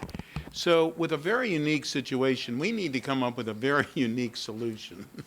And I think, to Councilmember Rice's thought, I think that maybe that's what gets us there. So because this is lineal land that we're talking about, just to start with. I mean, it's not like for the park area that we were talking about, that Councilmember Glass was talking about, is actually a piece of property would normally be built to one, or could be built to one. It's not the usual, this piece of land. And I guess we're getting some background of some information. Maybe other places have had this happen. But my point on this is that if we go to the suggestion that Craig just came up with, what would be the densities of all these properties? Do you know that? I mean, do you know how much of a gain we would actually be getting? You mean number of units? Yeah. Right. So if you were to increase from 1.25 to 1.5 on the Parkway Woods property, Yep. if we take an average unit size of the property, so this is just an estimate. But under 1.25, they could get in the maximum zoning yield 87 units. They currently today have 24. So that just gives you some context. Today is 24. So they that's could go what this is saying now. So that 87 units would be? 87 is under 1.25 FAR. If you go to 1.5 FAR, they could get 105. And the idea, and this is strictly for this piece of property, or for the idea for the Alpine View? The proposal's currently just for Parkway Woods. Oh, okay. But I think we need to come up with something. This is a concern of mine. When someone gives a piece of property for a specific use, and obviously from the configuration of this piece of property, it was for a road right-of-way, whether it was fee simple or however dedicated or whatever it was. That's what somebody from the county 50 years ago said. Oh, by the way, we need this road right-of-way, and somebody decided to give it fee simple, which is not the usual. Then I think we need to, and gave it. It wasn't like they sold it to the county. It wasn't like they did anything other than gave it. I think we need to be fair to that property from way back when. And so I certainly look with interest to see whether or not these numbers can work. And I ask that, and there again, we can't require, excuse me, but I sincerely ask that the two property owners work together so that somebody can be whole. And it's to everybody's benefit to do that. We want affordable units. I think that everybody wants to work towards that. In fact, I know everybody wants to work towards that. So let's see if we can get together and do that. And for no other interest in the counties, we're better off to rezone this to the higher level. So if the county executive does decide that there should be some land disposition, that even if it was on the free market, it would be higher because you have a higher density. So I'm supportive of trying to figure out, and if this is the answer, I'm certainly supportive of this answer. All right, I'm just going to make some comments because the lights that are left are the members of the Fed committee. So I'm going to take a little bit of a personal privilege here to say the following. So this, it's been very interesting because I do believe that these particular apartment complexes are very unique in the county. And that's why we're struggling so much. There is no doubt about that. So, and it's not as if there is a perfect solution for what has occurred organically in that area of the county. And so when I think about this, I keep thinking, okay, so what if we didn't do anything? Well, eventually, because these are not regulated units, so eventually they will be remodeled, BRT will come, et cetera. And so then we will not be able to achieve what we hope we could achieve because people are going to have to start moving out. Because inevitably, no matter what, those units probably would be upgraded somewhat and the price will go up. So there is that option. So I check that box. So then I'm thinking, okay, so, we love HOC and HOC has a mandate that is very specific, but private owners don't have that mandate. So we can't sit here and just assume that we can, make Halpine View, the owners, do anything. What we can do is figure out if there's a way to incentivize the no net loss issue, which at this point we have no regulated units, but we have an opportunity to have at least no net loss by producing the particular amount of regulated units based on what's not even there right now. And what I had understood in following the committee process was that the, conversation agreement was predicated on the opportunity to use that piece of land somewhat. And so haven't been here enough to know that sometimes we do have these conversations about master plans, et cetera, blah, blah, blah, and there's so many moving pieces, and not always does it turn out the way that we would like it to turn out because we are dealing with private sector partners. And so that's why for me, when I heard that there was this at least somewhat agreement that we could realize no net loss, it was very attractive. And I do very much appreciate Councilmember Jawando's desire to, figure out a way to get some additional, I don't know, I think the number I had was maybe 23 units of, I appreciate that very much. But I'm trying to think here of the big picture opportunity that we have and how fragile that balance might be. And so that is why I have been convinced that the committee's recommendation is one that is very attractive to me, that it seems to be in many ways groundbreaking. I disagree with the executive in the sense that if we don't do anything, again, we don't have any regulated units right now. So if we don't do anything, there will be displacement, no doubt. Yep. So that is not an option that we should be considering. So with all due respect to the executive, I disagree with that position. And I am very worried, no doubt, about the fact that it is difficult and it's going to be difficult. But this is the situation that is before us. So I will support Councilmember Rice's proposal amendment. I think it'll be great to give HOC some additional density there. I appreciate very much HOC's efforts, and we can see what can happen. And I do hope that we get, some kind of property disposition so that we can see what could occur. But I'm just trying to be protective of this agreement that I think it's quite quite amazing, considering the hand that we are, that we're dealt. And as Mr. Span said, it's like splitting hairs. I'm trying to look at the big picture here as well. So anyway, just wanted to state that before I turn it over to my colleagues, and hopefully we can then get to Councilmember Rice's proposal. Councilmember Friedson. Well, you said what I wanted to say so well that I'll be extremely quick.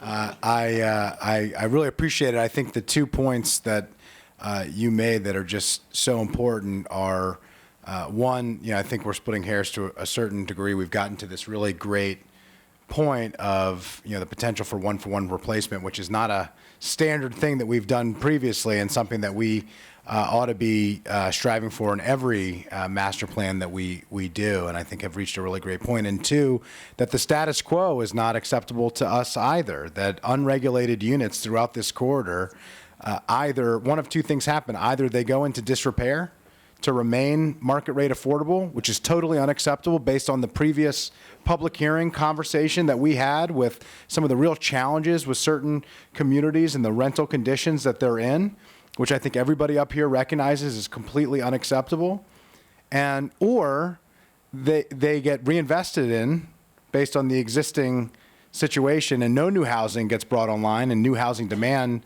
happens, and the prices continue to go up, and then we're far worse off than we were before, and we've left behind far more people than what we're talking about now, and so that is completely an unacceptable outcome of this process. And so what we have is a tremendous opportunity to drastically improve the situation that we're in, to bring online a huge number of regulated units that we can guarantee will be at various levels of affordability, with the opportunity for partnerships with HOC, with the opportunity to further subsidize with other vehicles of public investment. And I would hope that the county executive sees this opportunity and joins us in the commitment to be able to fulfill our affordable housing goals, which we share, and to be able to take an asset that we got through a quirk, basically, for free, and leveraging it to maximize affordable housing, which is a tremendous asset to the public, a tremendous asset to this community, and a tremendous opportunity that I think we we can take advantage of here. So I really appreciate Councilmember Rice's proposal for the added density. I think that gets us to solve some of the issues that Mr. Jawando raised, which I do appreciate, and allows for some opportunity for HOC when the opportunity arises to redevelop and potential partnerships there, and I will strongly support that and appreciate it coming forward. Okay, Councilmember Jawando. Thank you, Council President, and thank you to my committee members and my colleagues for the robust discussion. Just a couple of questions, and just want to clarify, and I'm excited. This is my first pointing usage in the full committee, our full session. I did this. I did this in committee. So just so everyone knows, we're talking about the green section here, which is HOC, okay, and we're talking about Aspen Hill Road extended, but now the fee simple property that the county owns right there. And Parkway Woods, Halpine View owns everything in yellow. Is that correct, Ms. Dunn? Yes. Going all the way down here to MHP. And none of this is developed right here, correct? That's like It looks like it's wooded. It could be forest conservation or forest just conservation. simply Okay, but there's wooded. the white things are the Existing, existing buildings. structures. Yep. Right? And so another thing to note, this land right here that I'm talking about my proposal is to cut this green line down and give this 0.76 acres, which could be turned into up to 54 units if your analysis was right, when HOC redevelops to this contiguous property within 10 years or so. The increase in density that's being proposed for HOC, I'm not necessarily against, but I think it would be much better to increase the density of this huge property here with all this open land, where my proposal envisions that, and they still can get to this 21 or almost 2,100 units. So you get to 2,100 units under my proposal, you get this land HOC, who can take that 0.8 acres and develop and get another 54 affordable units. And to is anything I said incorrect, Ms. Dunn? I don't think so. Okay. And then to Mr. Spann, how long are your units affordable? It depends on how they're financed, to be fair. Typically. Bottom end is going to be a mandatory sort of 15 years if we're using a tax credit, but normally those are even in the 40-year range. 40 years. So usually upwards of 40 perpetually. years. And then perpetually is the other Our option. affordable units are typically perpetually Oh, affordable. yeah, the affordable units are typically forever. Perpetual. Great. Yes, Perpetual. that's indeed. Yes, Synonym for yes. perpetually. Oh, okay, well, as close as you can forever's get. a little different. Forever's It's like a long infinity. time. It's not forever and infinity. That's right. Perpetual. Perpetually. I'll take that. It's just short of forever. I think another important point, the market rate affordable, the one-to-one my colleagues are discussing here, while again good, in the case of the 200-some units that make up this 564, are going to be gone in 20 years. Gone.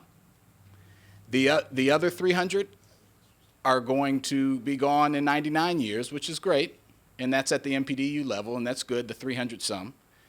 But what I'm proposing is a net increase in housing and a net increase in below MPDU housing. So we can do whatever. I would propose that we increase the FAR and density on the much larger property, and I'm happy to do it with Parkway Woods too, because we can get even more property when they redevelop. But I just think we are setting a precedent.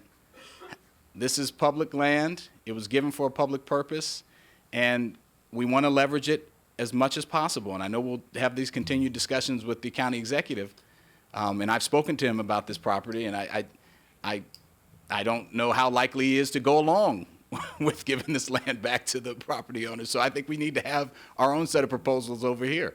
And going forward, we have an affordable housing crisis.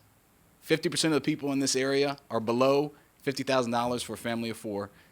Every unit matters.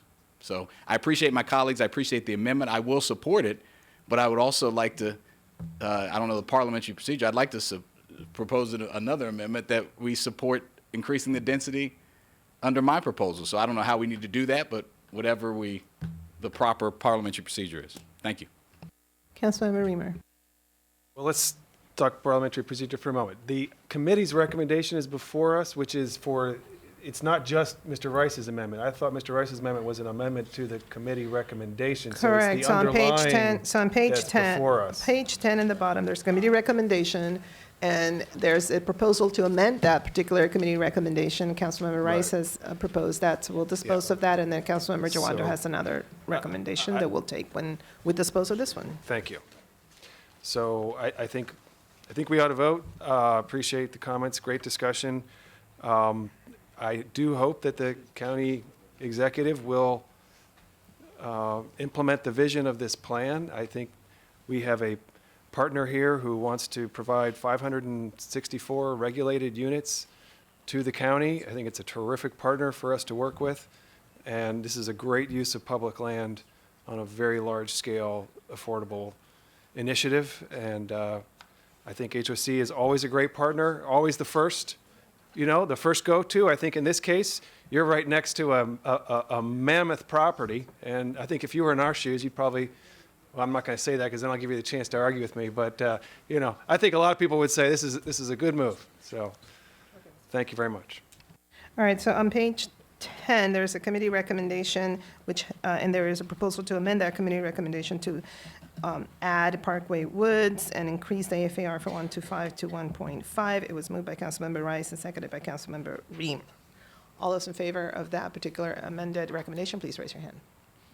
And that is Councilmember Glass, Hucker, Councilmember Reamer, Councilmember Albornoz, Rice, Friedson, Katz, and Navarro. Opposed? Councilmember Jawando. Okay. So, Councilmember Jawando, did you have something then that you wanted to propose? Well, I think my proposal is made moot at this point. Okay. So no. Okay, thank you. All right, so what else do we have? Actually, so I can still increase I'm sorry, going back. You can propose whatever you like, so it would be in Right, order right now for so- you to offer an amendment. Right. The amendment before you was just Parkway Woods getting an FAR increase to 1.5.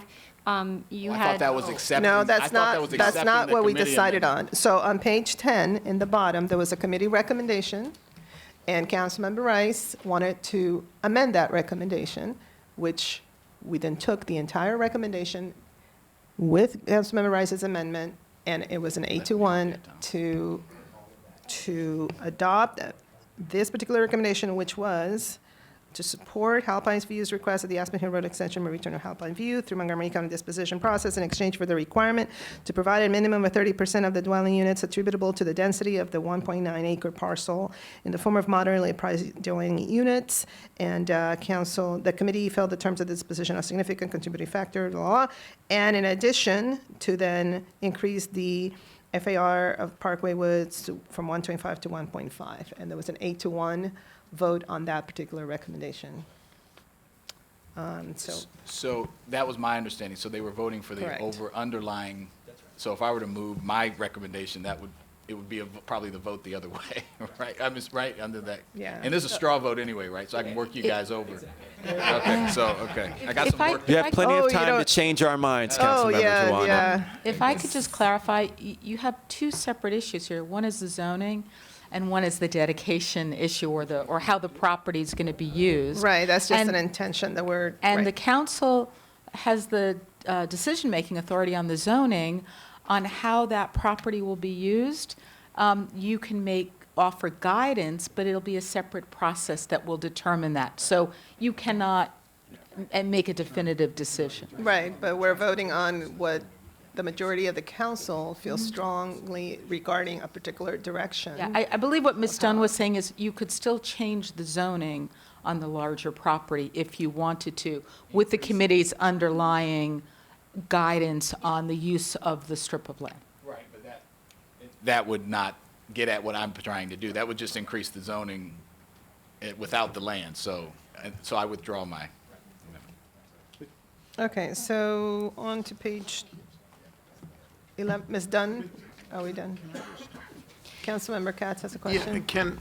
just to be clear, as much as I believe because someone gave a piece of property, they should get their piece of property back, this body cannot give this piece of property back. Is that correct? The council can initiate the process of giving the property back. The county executive will initiate that process, but that process comes to the county council, correct? If the county executive initiates it. So Correct. this body cannot say today that, or if this, how it It passes. can make a recommendation. One thing to keep in mind, this plan really will be about a 20-year plan. Terms of office are typically not 20 Yeah, they're 4 years. So we years. don't know in the future what the desire will be. Right. I so- appreciate all that, but my point being that today, for the zoning and everything else, this body has that authority. For the property disposition, whatever it is, this body does not have, we can request, we can ask. You can but we can't recommend. We can't. Correct. We don't have the authority. And with That's my this- point. Yeah, and with this vote, that's what we're doing. Okay, Councilman Fisher, do you have a question related to that? Because I just want to do a time check, and I know we have a couple of other things. I was just going to say, as part of the master plan process, there are lots of parts of the master plan process that we are indicating what the It's just an vision, the strategic vision is of the council, and ultimately the county executive and his county agencies are going to have to put in the bike lanes and the road diets and all the other things that we're talking about in this plan. And so while we can't initiate the land disposition, there are lots of aspects of this, everything besides zoning, that we can't initiate, but we still can provide policy guidance to the county executive in order to express what our intentions are and what our goals are, which is Correct. exactly what we're doing. Okay, awesome. All right, Ms. Dunn. Okay. We're going to move forward now. We're going to cover the parks, trails, and open space. The recommendations in the plan, they note that the area is fairly well served by parks, trails, and open space. There was a corridor-wide recommendation for improved wayfinding, and that was supported by the committee, as was a more particular recommendation for some open space that was related to the commercial properties, as well as an improvement to Park Lawn Local Park if it gets redeveloped or is impacted by a future BRT. Again, we come back to Twin Brook, and when we were discussing the open space related to the properties in Twin Brook, there was some specific language in the code. And then following that, we received within the letter from Mr. Dugan some concern about the specific requirement for open space for Rock Creek Woods. And so you'll see on page 12, there's some language that is more broad related to open space that could be applied to the Rock Creek Woods property and to the Halpine View Parkway Woods and Halpine Hamlet properties. Which So what is that? I'm sorry. is before so you are you on s- page 11, in the middle of page We're 11? on page 12. 12, okay. And basically, it's taking, replacing language in the code or in the plan that I'm talks sorry, about. can we stop for a second? So in the middle of page 11, there's a committee recommendation, support the master plan recommendation regarding parks, trails, open space goals and recommendation. And so it says plan recommendation, blah, did we already agree on that? Did you The- already stop? I didn't stop, I kept Oh, moving. okay, so is there, I just need to, is there objection Improved to that wayfinding. particular support? Okay, no? I'm sorry. No objection, okay. Right, just trying Sorry. to keep up with the bouncing Trying to ball, go that's all. fast. All right, all So right. the next one is this committee recommendation, really was more focused on, like I said, Halpine View, but it is broader language related to open space, and you can see it in the middle of page 12. It would be the first paragraph really related to Rock Creek Woods, the second paragraph related to Halpine View. Okay, great. Okay. Without objection, I think we're fine. All right, we're going to move on to the environmental goals and recommendations.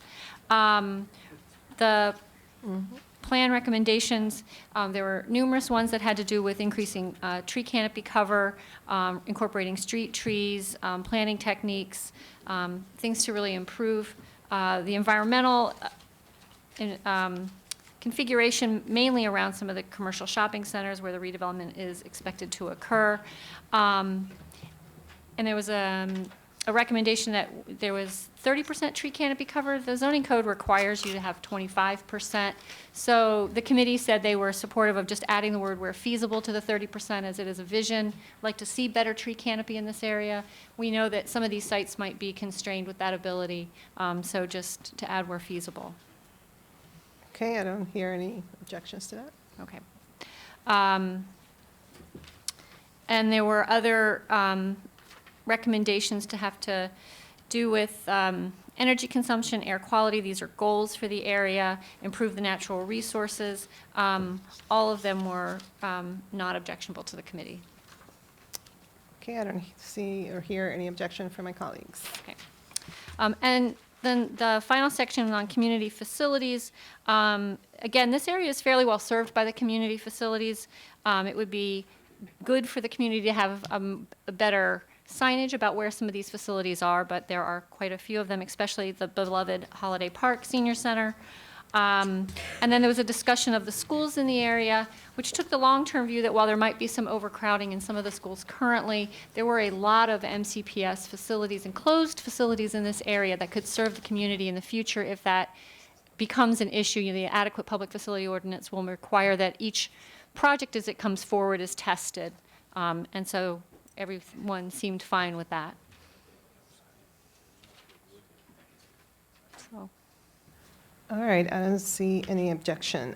Just want to do a time check with my colleagues. I mean, we do have transportation elements. I don't know if we could start, and then if we are not able to wrap up. I can make a comment. It's every What's going on? committee recommendation was 3-0. Go ahead. On the transportation, it's all 3-0, but there's a lot of issues there I think it's worth talking about. And so we could, I think an hour would be more than enough time, but I'm just saying, for the transportation piece, there's a lot there, but everything was consensus. So it just kind of depends on how much people want to have dialogue as opposed to get a briefing. And then we've got the Vision Zero, which that should be an hour, you know. Well, and we can't, how well can have a discussion can we have without State Highway here, since they're not present? That's a big problem to me. All right, so let me take a look and see. We have, double check our agenda. The chair has said that there isn't much. Okay. So why don't we Why don't we start with the transportation Okay. piece? And then if there are a lot of outstanding issues, we do have another opportunity. And then we'll move right into Vision Zero. Mr. Chairman, if you can, would that be okay? That sounds fine. Yeah. These Okay. are just straw votes, so, Yep, all right. So we're done with land use? yes. Thank you. We're going to move into transportation. This plan was a new kind of plan for us on transportation. This is a community-driven transportation planning process. And so it brought forward some recommendations that were a little different from what we've previously done. But I think there was very, very strong desire in the community to change the experience of these roads and to make safety a real priority. And so there are a number of recommendations in this extensive packet. I believe that the committee recommended 3-0 on each of the different points.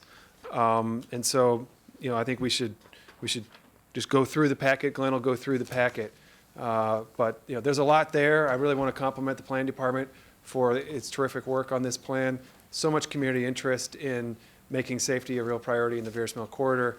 And what we were going to do after this was have a discussion about near-term improvements to Veers Mill. That was kind of the next conversation. But why don't we start with the master plan recommendations, and then hopefully we can at least get through that today. Sure, thank you. As you mentioned earlier, Mr. Reamer, a big part of the plan has to do with identifying ways to increase safety for pedestrians and bicyclists and traffic in this corridor, both on Veers Mill Road and crossing it, and also increasing mobility for pedestrians and bicyclists, sometimes to the degree, though, of compromising traffic mobility, but to a degree that hopefully is not too difficult. I'll just go by the issues. On page 4, first of all, just noting that there are a lot of things in the plan there was really no discussion of because there was consensus, providing bikeways and sidewalks through the entire length of the corridor, providing many, many more pedestrian actuated crossings across Veers Mill Road where they don't exist today, reaffirming the BRT on Veers Mill Road in terms of the short-term option, which is providing 12 queue jumpers along this road between Rockville and Wheaton, and the longer term of providing separate lane the whole way across. And there are other items also which there's total consensus on. The first issue on page 5 that frankly I raised had to do with the congestion standard. The committee agreed unanimously to loosen the congestion standard on Veers Mill Road to 100 seconds per vehicle. This is to be used both for regulatory purposes as well as guidance to the department in terms of interstate highway, in terms of what kinds of road improvements be done in the corridor. I should say that in every case, just about every case where you see in bold print a committee recommendation, shortly afterwards you'll see an indented section with language. This is our staff's trying to capture what the committee's recommendation would be and what it would look like in the resolution. And a lot of times the committee recommended a particular approach but didn't have a specific language, so this is our attempt to get at that. So if you look at the language just below the middle of the page, on page 5, the middle of the page, you'll see the language which would be included in the plan having to do with the congestion standards. So you may want to take a look at that as well. This isn't your final look at this, of course. We'll bring this back to you when we do the resolution for adoption, but just giving you a heads up as to what at least we thought you were and trying so for to my say. colleagues, if anyone has an objection to any of the committee recommendations, just let the council president know and she'll call on you, and otherwise we'll proceed through the packet. Okay. The next issue has to do with, on page 6, I had recommended some intersection improvements to try to meet the existing standards, but again, because the committee went with 100 seconds per vehicle, the committee did not want to include any of the things I had mentioned as improvements. On page 7, there's discussion of the interchange at Veers Mill Road and Randolph Road, which actually exists in prior master plan, within I think in the late 90s. And here, the committee unanimously recommended deleting references in the draft plan which suggests that the interchange might come out of the plan, in other words, confirming the interchange needs to be there, but also stating strongly that the interchange design should be such that it doesn't inhibit pedestrian bicycle accessibility and minimizes disruption to local businesses and homes. And you see the language indented on page 7 is the language that we've come up with, which we think hopes to capture that. And Jessica, can you bring up the, one of the things you asked for was a new diagram showing what it might look like. This is what planning staff has come up with. Nice. So that's an over-under. That looks like, oh, it's Randolph going under here as well. You're sort of looking south here. On the right-hand side is the Rodman Shopping Center, Viersville Shopping Center. In the foreground, behind you is the Stony Hill Shopping Center. To the left is the McDonald's. So you get an idea as to which way you're looking. Can I just call out attention? This is quite different than the Glenmont, Randolph, Georgia interchange. You know, pedestrians have many, many conflict points when they're crossing. Bikes have very different treatment there. This is a much tighter design. I think it's a much higher priority on pedestrian and bike facilities, and that's why we liked it. Right. Okay, and then the next item is on page 8. This has to do with the double left turn lanes. A lot of discussion about this. We're showing that if you take out a lot of the double left turn lanes, that will cause a lot of increased congestion on Viersville Road. And so here the recommendation is to allow the continuation of double lefts at existing intersections where the removal would result in failing levels of congestion. Of course, now failure it's a looser standard than before because you went with 100 seconds. But to mitigate their effect on pedestrian bicycle safety and mobility. In other words, make sure there's enough large enough refuge in the middle of the road in case a pedestrian can't find his way or her way across, to try to reduce the speed for people making the turns, that sort of thing. Again, the indented language is what we would recommend putting in the plan. The next item has to do with channelizations of intersections. It's not shown. What this intersection doesn't have is channelizations, which is what the Georgia and Randolph one does have, where basically a right turn is split off earlier and there's an island. It creates another obstacle for pedestrians to cross. The plan says to eliminate them where feasible. This plan, the language is a little softer than that. It says eliminate them when there's not a capacity issue, and if there is a capacity issue, then redesign them so that it's safe for pedestrians to cross. The example we gave in the work session was the work that DOT just now completing in the north end of Bethesda, where southbound Rockville Pike transitions into Woodmont Avenue, and it's a much tighter turn than it was just a few months ago. And again, the language that we include in the plan is the top, the indented language at the top of page 9. The next item has to do with target speed and lane widths. The committee agreed with the planning board staff, planning board's recommendation to reduce the speeds from 40 miles per hour to 35 miles per hour between Wheaton and Turkey Branch, where the Matthew Henson Trail is, and from 45 miles per hour down to 35 miles per hour from that point to Twin Brook Parkway, with the exception that in the area of the Viersville Road Shopping Center right here, that the plan would also call for the creation of a road code urban area, and that the target speed in that area would actually be 25 miles per hour. As far as the lane widths are concerned, this goes to the bottom of page 9, the committee recommended unanimously to go with the diagrams that are in the plan in terms of the narrower lanes along Viersville Road, but also point out that these are illustrative and that the final design for those lanes will basically be a product of the design of the reconstruction when and if that ever occurs. And again, the language for that is on the top of page 10, indented. Another point that was made was that for the continuous bikeway in this corridor, that where we have a frontage street, that the frontage street be used, at least in the short term, well, in the short term. One moment, Glenn. Sorry. We do have a light, Councilmember Rice.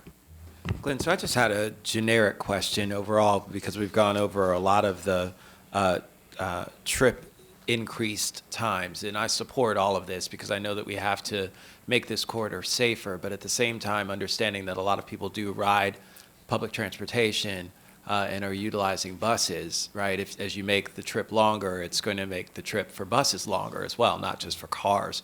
And so have we analyzed that, Chris? Have we looked at that from DOT's perspective? Have we looked at increasing the frequency because they may take longer, all those kinds of things to ensure that there's the service that doesn't detract from what it is right now and make a still great experience while we wait for BRT to come to existence? Sure. We have not looked specifically at changing the existing service. You've probably seen a letter from your colleagues about restating our request for WMATA to implement Metro Extra service on this corridor. And we're in discussion with them as we implement BRT on US 29. They may have spare resources to be able to do that. So we're having that conversation at staff level. Metro Extra service would reduce the number of stops and allow the bus travel time to improve over existing conditions for some of those riders. And we also, as you know, have preferred alternative for BRT here. And the design funding for that is programmed in the 6-year CIP, and there's some discussion about where that falls in the prioritization of those projects generally. And as far as the BRT is concerned, because we're talking the shorter-term version, which is queue jumpers, they'll avoid much of the additional congestion that might happen on this road. The additional congestion is not going to be very much with where the committee ended up. The biggest fly in the ointment, if you will, was the elimination of the double left turns. That's the thing that really would make it difficult, very, very difficult. When the committee basically said, well, we're not going to do that, then the difference in terms of travel time with the pedestrian crossings, actuated crossings, the channelizations, all the other things, very, very minor increase in travel time for the corridor. Can I just ask that we get some more information from DOT in terms of an analysis of what some of those things may be? Just, again, because it will help us to be able to be ahead of the curve when it comes to some of these things that may impact the potential ridership. And as we want people to continue to use the service until we have BRT, we don't want to discourage them and make trips longer and things like that. So if we know this information ahead of time and can start planning for this in terms of what those impacts may be, because I know in my own district to where our folks are oftentimes very sensitive to the changes that are made and how it impacts their daily lives. And so, from that perspective, the more information and the more pre-planning we can do to make sure that we're kind of encapsulating that in terms of what we do with our service, with our bus service, I think would be incredibly helpful.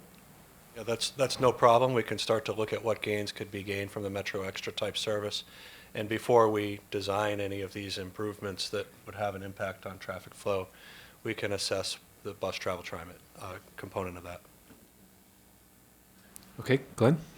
Okay, middle page 10, again, where there's a frontage street, the committee agreed to that in the short term, the frontage street could serve as the bikeway, but in the long term, we want to have cycle tracks the entire way.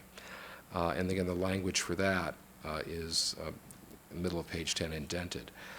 Gannon Road extension, the comment here in the committee was that the map that's in the plan, the draft plan, does not show the extension of Gannon Road meeting up with Coley Drive where they intersect Randolph Road.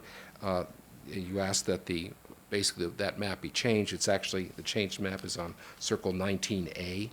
And you'll see now that the Gannon Road extension does meet up with Coley Drive. The idea, though, is that the language in the plan would say that Coley Drive itself might move somewhat to the south to meet up with this Gannon Road extension, so it has less of an impact, or maybe even no impact on the Recreation Department property. There's also, was discussed in the committee, the possibility that perhaps the county should be paying for this connection as a way of reducing the cost to HOC, because typically they would be the ones that be required to actually build this extension. In terms of community outreach, the committee recommended including one second. Sorry? I just want to clarify, it was, I think the committee's view, and correct me if I'm wrong, the other committee members, was that we would be, this is a county-owned property, and so we'd be in a position to deal with it at that time, and we wanted to be sensitive to the opportunity for affordable housing there. Right. The language on page 10 and the added language would say Montgomery County should consider funding the extension of Gannon Road to maximize the potential for development of affordable housing on the site. Right, right, okay. I just wanted to, yeah. So I think the language in the packet reflects that. I just wanted to make sure that it was clear in the way that it was described Sorry, publicly I didn't- here. No, I appreciate it. I think we're saying the same thing, but I just wanted to clarify. Thank you. Okay. Community outreach, the committee recommended including the community outreach language the planning board had put in the plan, but it also wanted to include language to describe what the council did in addition once the plan came out in terms of outreach. And Ms. Navarro's staff took the first crack at what that language would be and made a couple of tweaks to it, but basically that's what's shown as indented in the middle of page 11. And then finally, the Matthew Henson Trail Crossing, the plan calls for, the draft plan calls for either Viersville Road to be raised so the Matthew Henson Trail goes under, or for Matthew Henson Trail to go over on a bridge over Viersville Road. And the committee is unanimously recommending the latter, that it be a bridge over Viersville Road, and that that it be included as one of the short-term recommendations rather Thank than a you. long-term recommendation. I want to thank you for that one, Glenn. That was a good, you have many great recommendations in here, but that was particularly good. And that's it. Okay, so there is a very dense set of recommendations here reflecting a lot of work and a lot of planning exercise and committee deliberation. We had to unfortunately go a little faster through this than maybe we would like, but this would hopefully lead to the transformation of this corridor, allowing, of course, for it to continue to be used for vehicle travel, but making safety a much higher priority and hopefully really improving the quality of life there and striking a good balance. So that is the recommendation. And I think with the council president stepping away, the council vice president will assume the Absolutely. Thank you very much, Mr. Chair. And I see some lights on. Do you? You are. Okay, please. Thank you very much, Mr. Vice President. And I don't even know how to move this forward. so I just had a very quick question. I know that the state has said that they're not going to be participating in BRT. What's the total cost of the project for BRT along the Vills Mill corridor? Glenn is looking it up. My memory is that it's in the $80 to $85 million range, but that's memory. Yeah, there's two. There's the short-term version, which may last a number of years, which is the Q jumpers, and there's the long-term version, which is the continuous lane, the entire length. And 79. The short-term version is 39.6 million. Well, I'm sorry, it's actually double that because this is the county cost. So it's about $80 million. $80 million total. For It's the on Circle for 10 in your packet, the very first row. Right, or Circle 7 or Circle 10. Circle 10, you're right, it's a better place to look. In the column called approx total cost, the mixed traffic BRT, it's really not mixed traffic, but it's the Q jumpers. It's about 79.2 million. And then the additional cost of creating continuous lanes the whole way is another 68.8 million. So the total cost, if you did them both, would be 148 million. So 148 million. And so of that, the state has again said that they're not going to participate with us on this project. Is that correct? Well, I'll just say this administration said that. This administration. So at least for the next 3 years. Okay. So I'll be the optimistic. reason why I'm asking is because, again, in true fidelity for what it is that we're trying to do with this corridor, and I fully support BRT throughout the county, one of my major concerns has been ensuring the fiscal viability of these projects moving forward, especially when it comes to some of the other recommendations that are associated.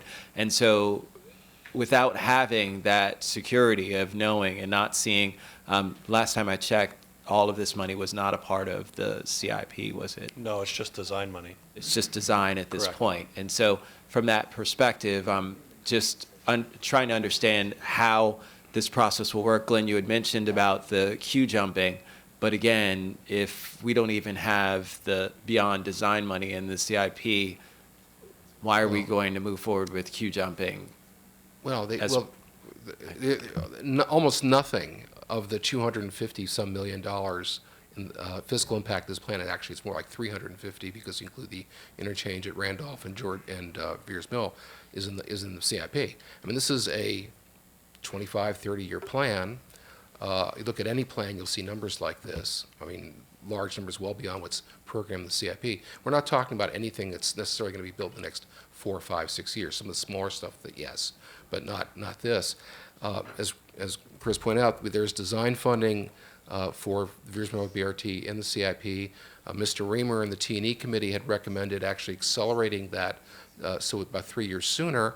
The committee, in its deliberations on the CIP, said that it wanted to wait until, based after some comments from Director Roshdi, wait until the Maryland 355 BRT study is finished in a couple months, and then they'll look at both projects and then decide which one do we move forward with first in terms of design. Or is there the wherewithal to design both at the same time, knowing that then only a few years later we'll be in a position to have to find the funds to construct it.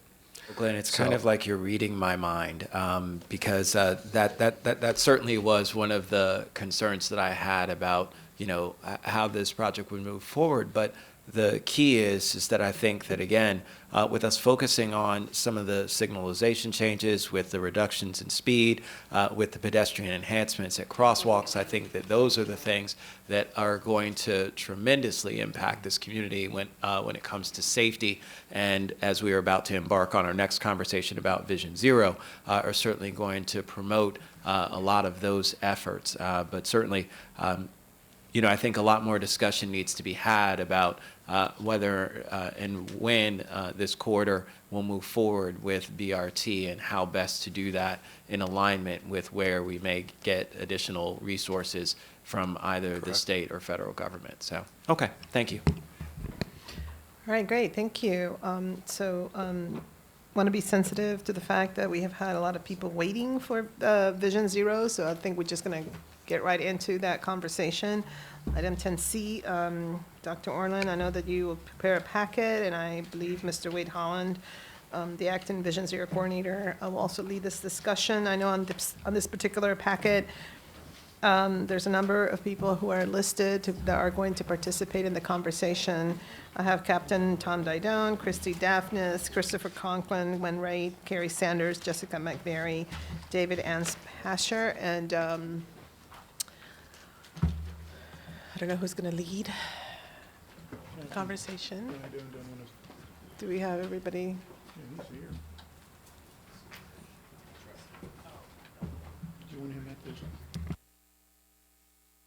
Okay, so this discussion comes out of the Veers Mill Corridor Plan, and the intent is just to identify short-term improvements. And we never got a chance to do it at the committee because we were swamped with all of the considerations of the plan.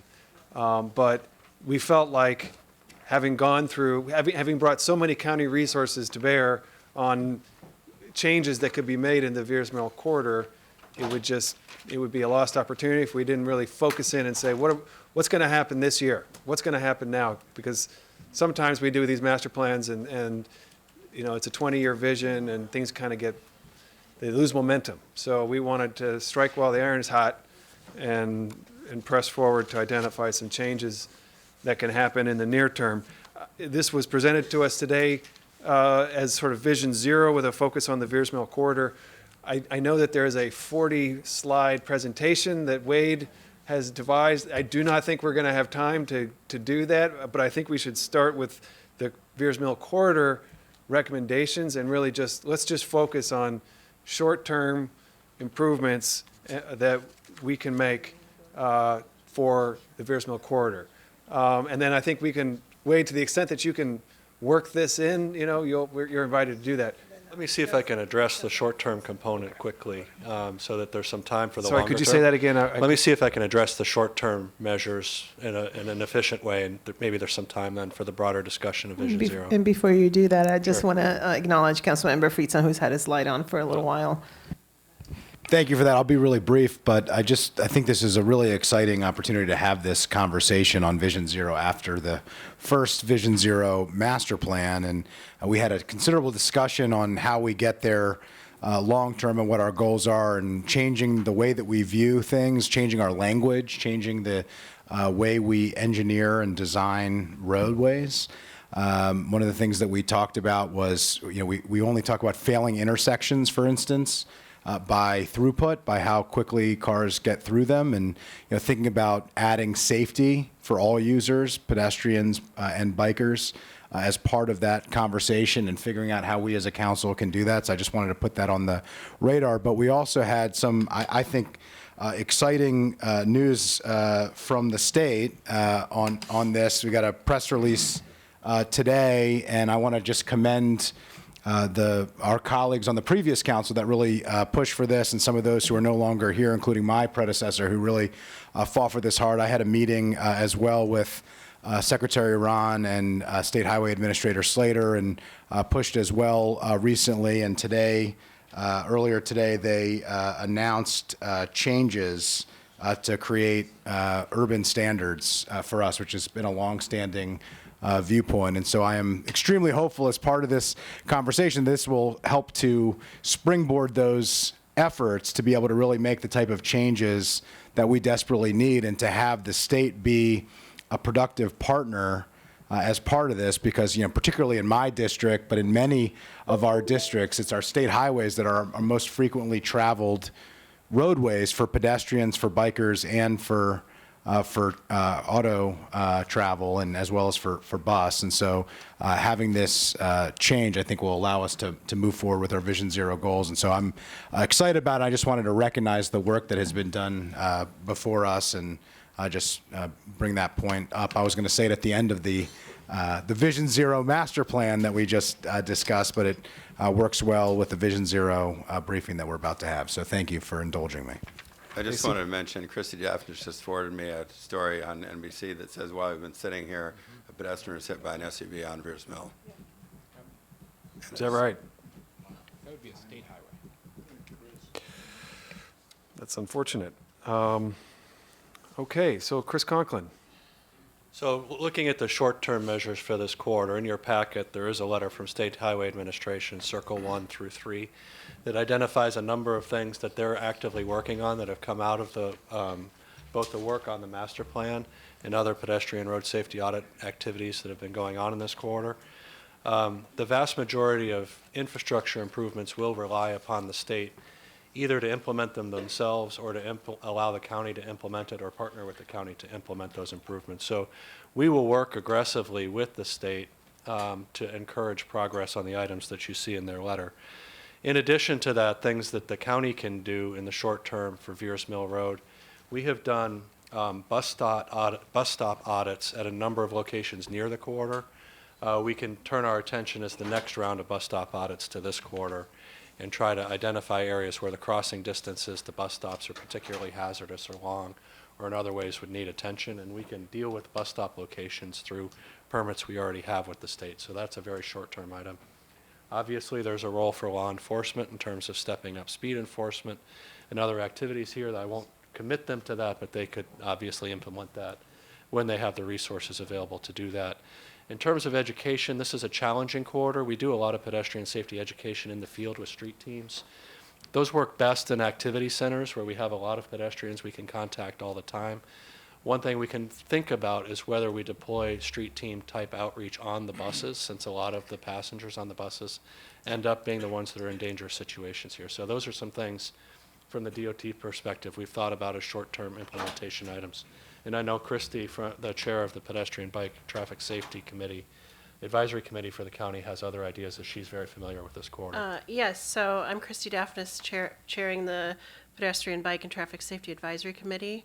I also am on the MCC PTA Safe Routes and Stops for Schools committee that was recently formed, as well as a Wheaton resident who lives on the Veers Mill corridor. So while I am speaking on behalf of the PBTSAC, I'm also bringing in some of the input that I've gotten in other roles and in conversations that I've had with my neighbors and fellow PTA parents and other community members.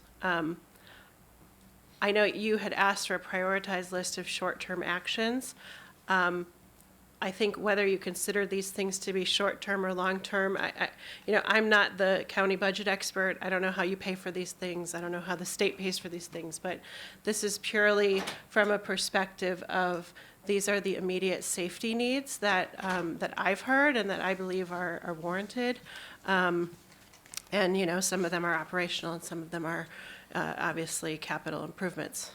First of all, I would ask that you find some way to design and build continuous sidewalks, particularly in the segment between Pendleton and Schoolhouse on the south side of Veers Mill Road. This is an area where thousands and thousands of people ride the bus, and there is no sidewalk on the south side. I've heard it's expensive. You need to move the utilities. You need a retaining wall. There's challenges for certain, but there are people who walk in the third lane of Veers Mill Road at dusk, at dawn, and all throughout the day because there is literally nowhere to walk because of the geography of that segment. I would add that there are also some segments on the north side of Veers Mill between Havard Street and Aspen Hill Road. While that should be a priority, I wouldn't prioritize it as high, only because there is a place off from the road to walk. The Pendleton to Schoolhouse, there is nowhere to walk. Second, as a second priority, I'd ask that you work with the state to lower the speed limits in this corridor.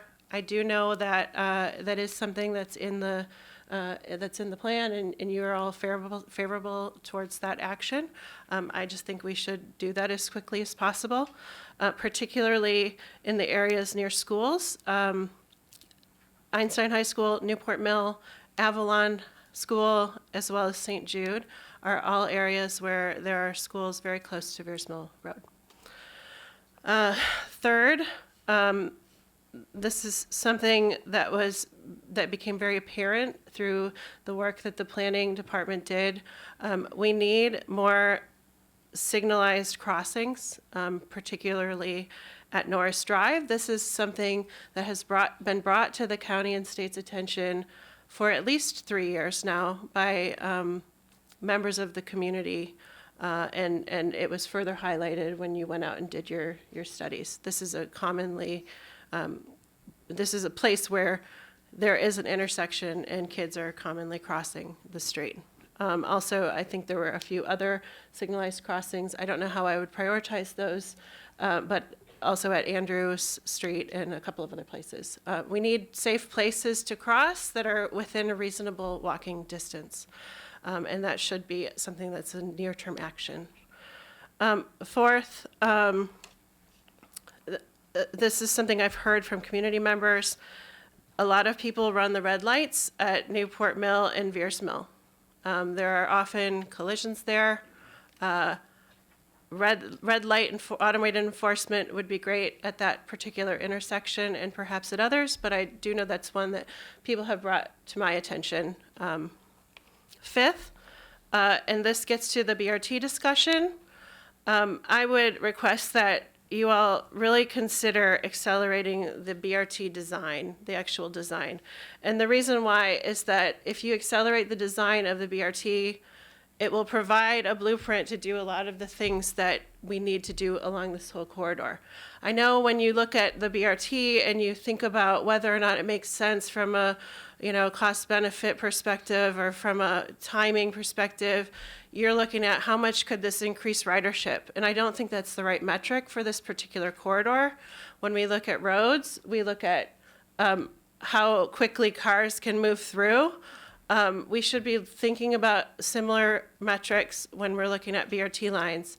People that are on these buses are, you could cut their commute by quite a lot with an efficient BRT.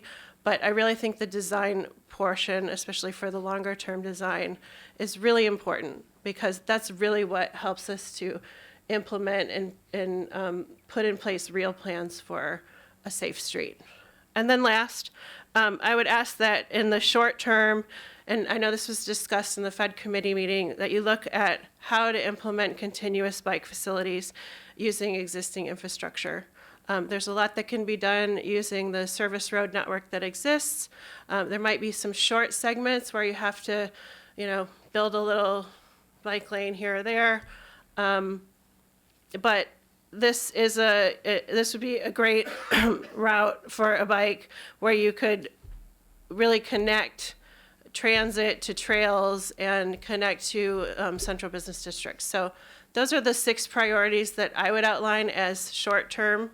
I know you all may argue that that's not great. exactly short. Nice job, Christy. Thank you so much. Really appreciate your work. You've been highlighting the importance of taking action urgently in this corridor for some time, and we're really grateful to you. You have a day job and you have family obligations, but you're here and you're always keeping this issue right in front of us, and Thanks. we're grateful to you.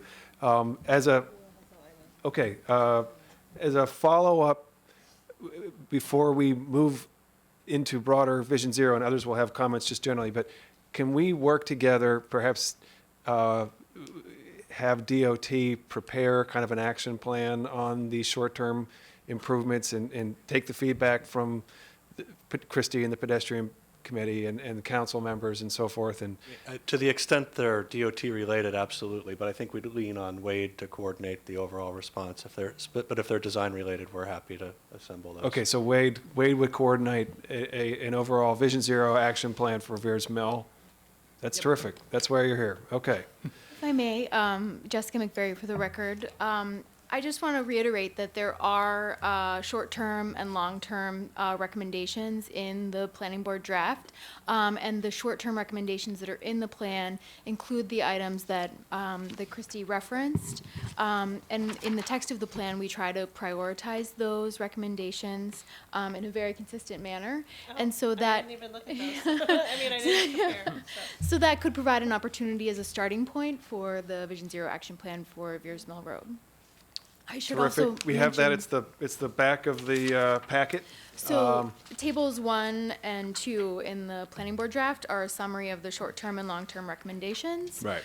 And we actually have begun to initiate conversations with both MCDOT and SHA on these short-term recommendations as a starting point.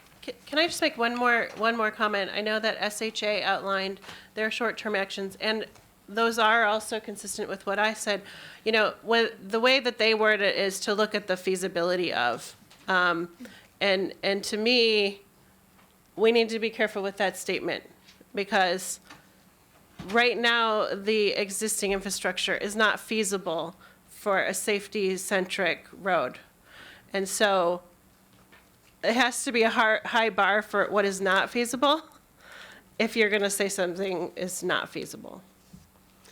It's a good point. I think Andrew's been making something along those lines, that we have to factor in safety to our concept of what is, what's good infrastructure.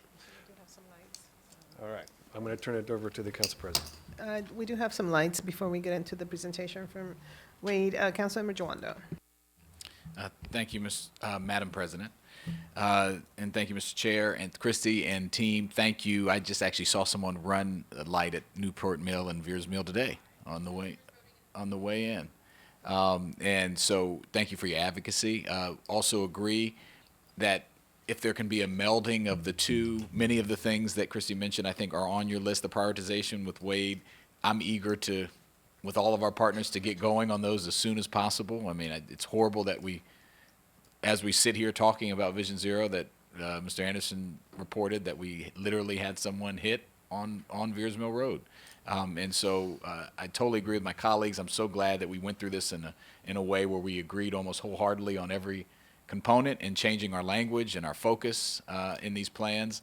And I'm sure the broader council will agree. And I just wanted to commend your work, and we're ready to go. So as soon as with DOT, the sooner we can get that together, we're ready to try to implement those as soon as possible. So thank you. Okay, Councilmember Albornoz.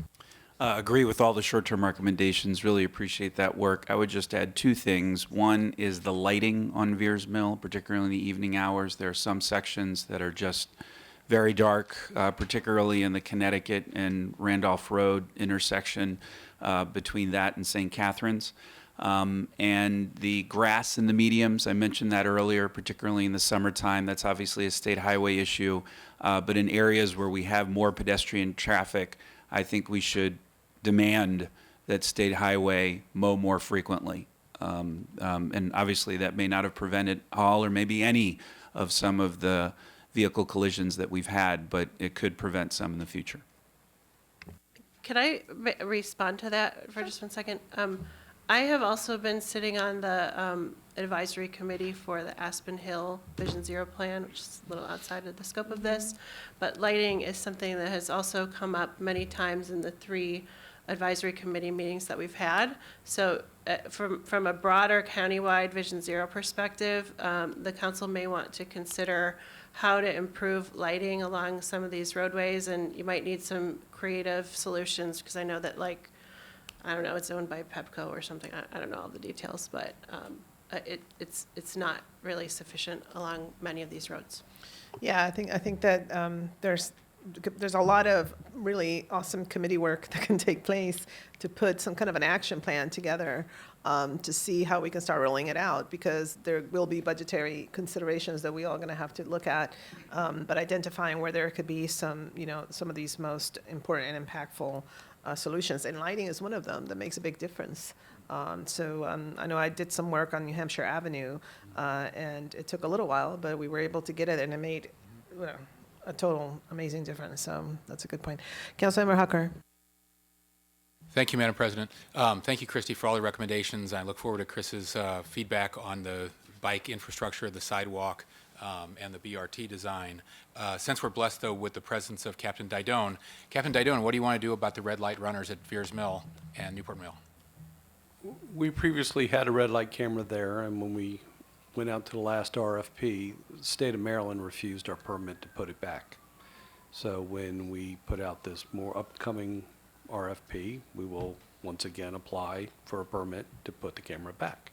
We didn't want to take it out. They wouldn't let us have it, but we have a new administration up there, and we will work forward, and if I need help, I know where to come. Thank you. We had the red light camera there from what period to what period? Well, we lost it probably about 4 years ago, 4 or 5 years ago. We had it when we first installed the red light camera under the previous vendor. When we switched to Xerox, it was a different design. We had to reapply for a permit. State rejected the permit because they said they didn't have the infrastructure in their conduit lines to handle the red light camera. Although we had the conduit lines, we could have pulled them out and put the new ones in, but they just denied the permit. So that's why there's But not their a objection didn't make any sense because the conduit lines were already there? It was an existing camera? There was an existing camera, and they refused to authorize a permit for the new camera to go in to where the old camera was, correct. Is there an appeals process? There is no appeal process. There is an appeal process now, but there's not an appeal process then. There is now, there was not then. Correct. New administration change. So How we would have often- had a camera there. How It would have often never can you changed. apply? We have to, we can't put any cameras in the county until we get a new RFP.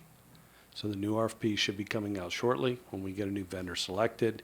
We have built in there the ability to expand the camera. The cameras, red light cameras, probably double the number of red light cameras that we can have. So that's at least another 50 more cameras. So we'll have plenty of opportunity because it's a really true valued resource for pedestrian safety. So I will be applying for a camera to be at Veers Mill and Newport Mill when we get the opportunity to apply for new cameras. Thank you. I know we've had this discussion before. It's infuriating to hear that State Highway is still a barrier in these requests. And That was the old administration. I have I hear great you. confidence in the new one. Well, good. A lot of the same personnel are still there, but that's great that you have that confidence. So look forward to a report back on this. In the meantime, can you get us some stepped-up patrols in that area, at least at rush hours? Well, we can, but the difficulty is due to the infrastructure, there's real no place for an officer to sit to monitor the light where no one can see it. That's why we went to automated enforcement. See, every time an officer goes to enforce red light cameras, the motorcycle sits on the median. And you have to sit in a position where you're not seen. But what happens is the officer has to watch the red light. So after the violator drives through the red light and he observes that it's a red light and they cross that line after the light, the officer then has to enter the intersection. 2 or 3 seconds after the other light has already turned green. So it puts the officer in a great unsafe Peril. situation. Sure. And because that road is so narrow, there's not a lot of places for the officers to go. That's why we did automated enforcement years ago for safety. I hear what you're saying.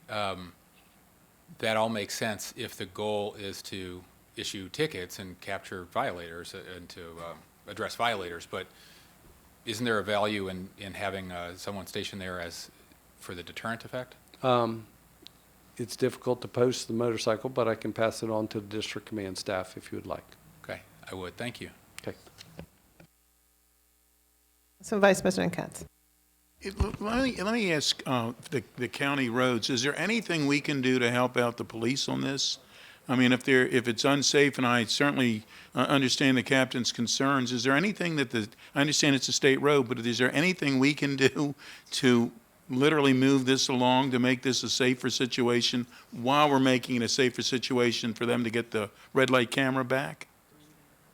I mean, not that immediately comes to mind, but it's certainly something Tom and I can work together on and see if there is something.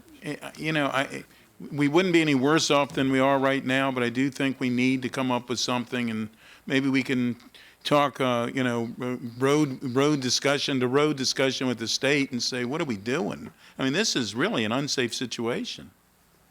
You'll hear in the later report, this is one of the projects that we've initiated coordination with the state to get implementation done. Okay, thank you. All right, and last point on the speed limits, we have called for lower speed limits on Veers Mill, which means that now we can have more camera enforcement. That's my understanding. Is that right, Captain Dido?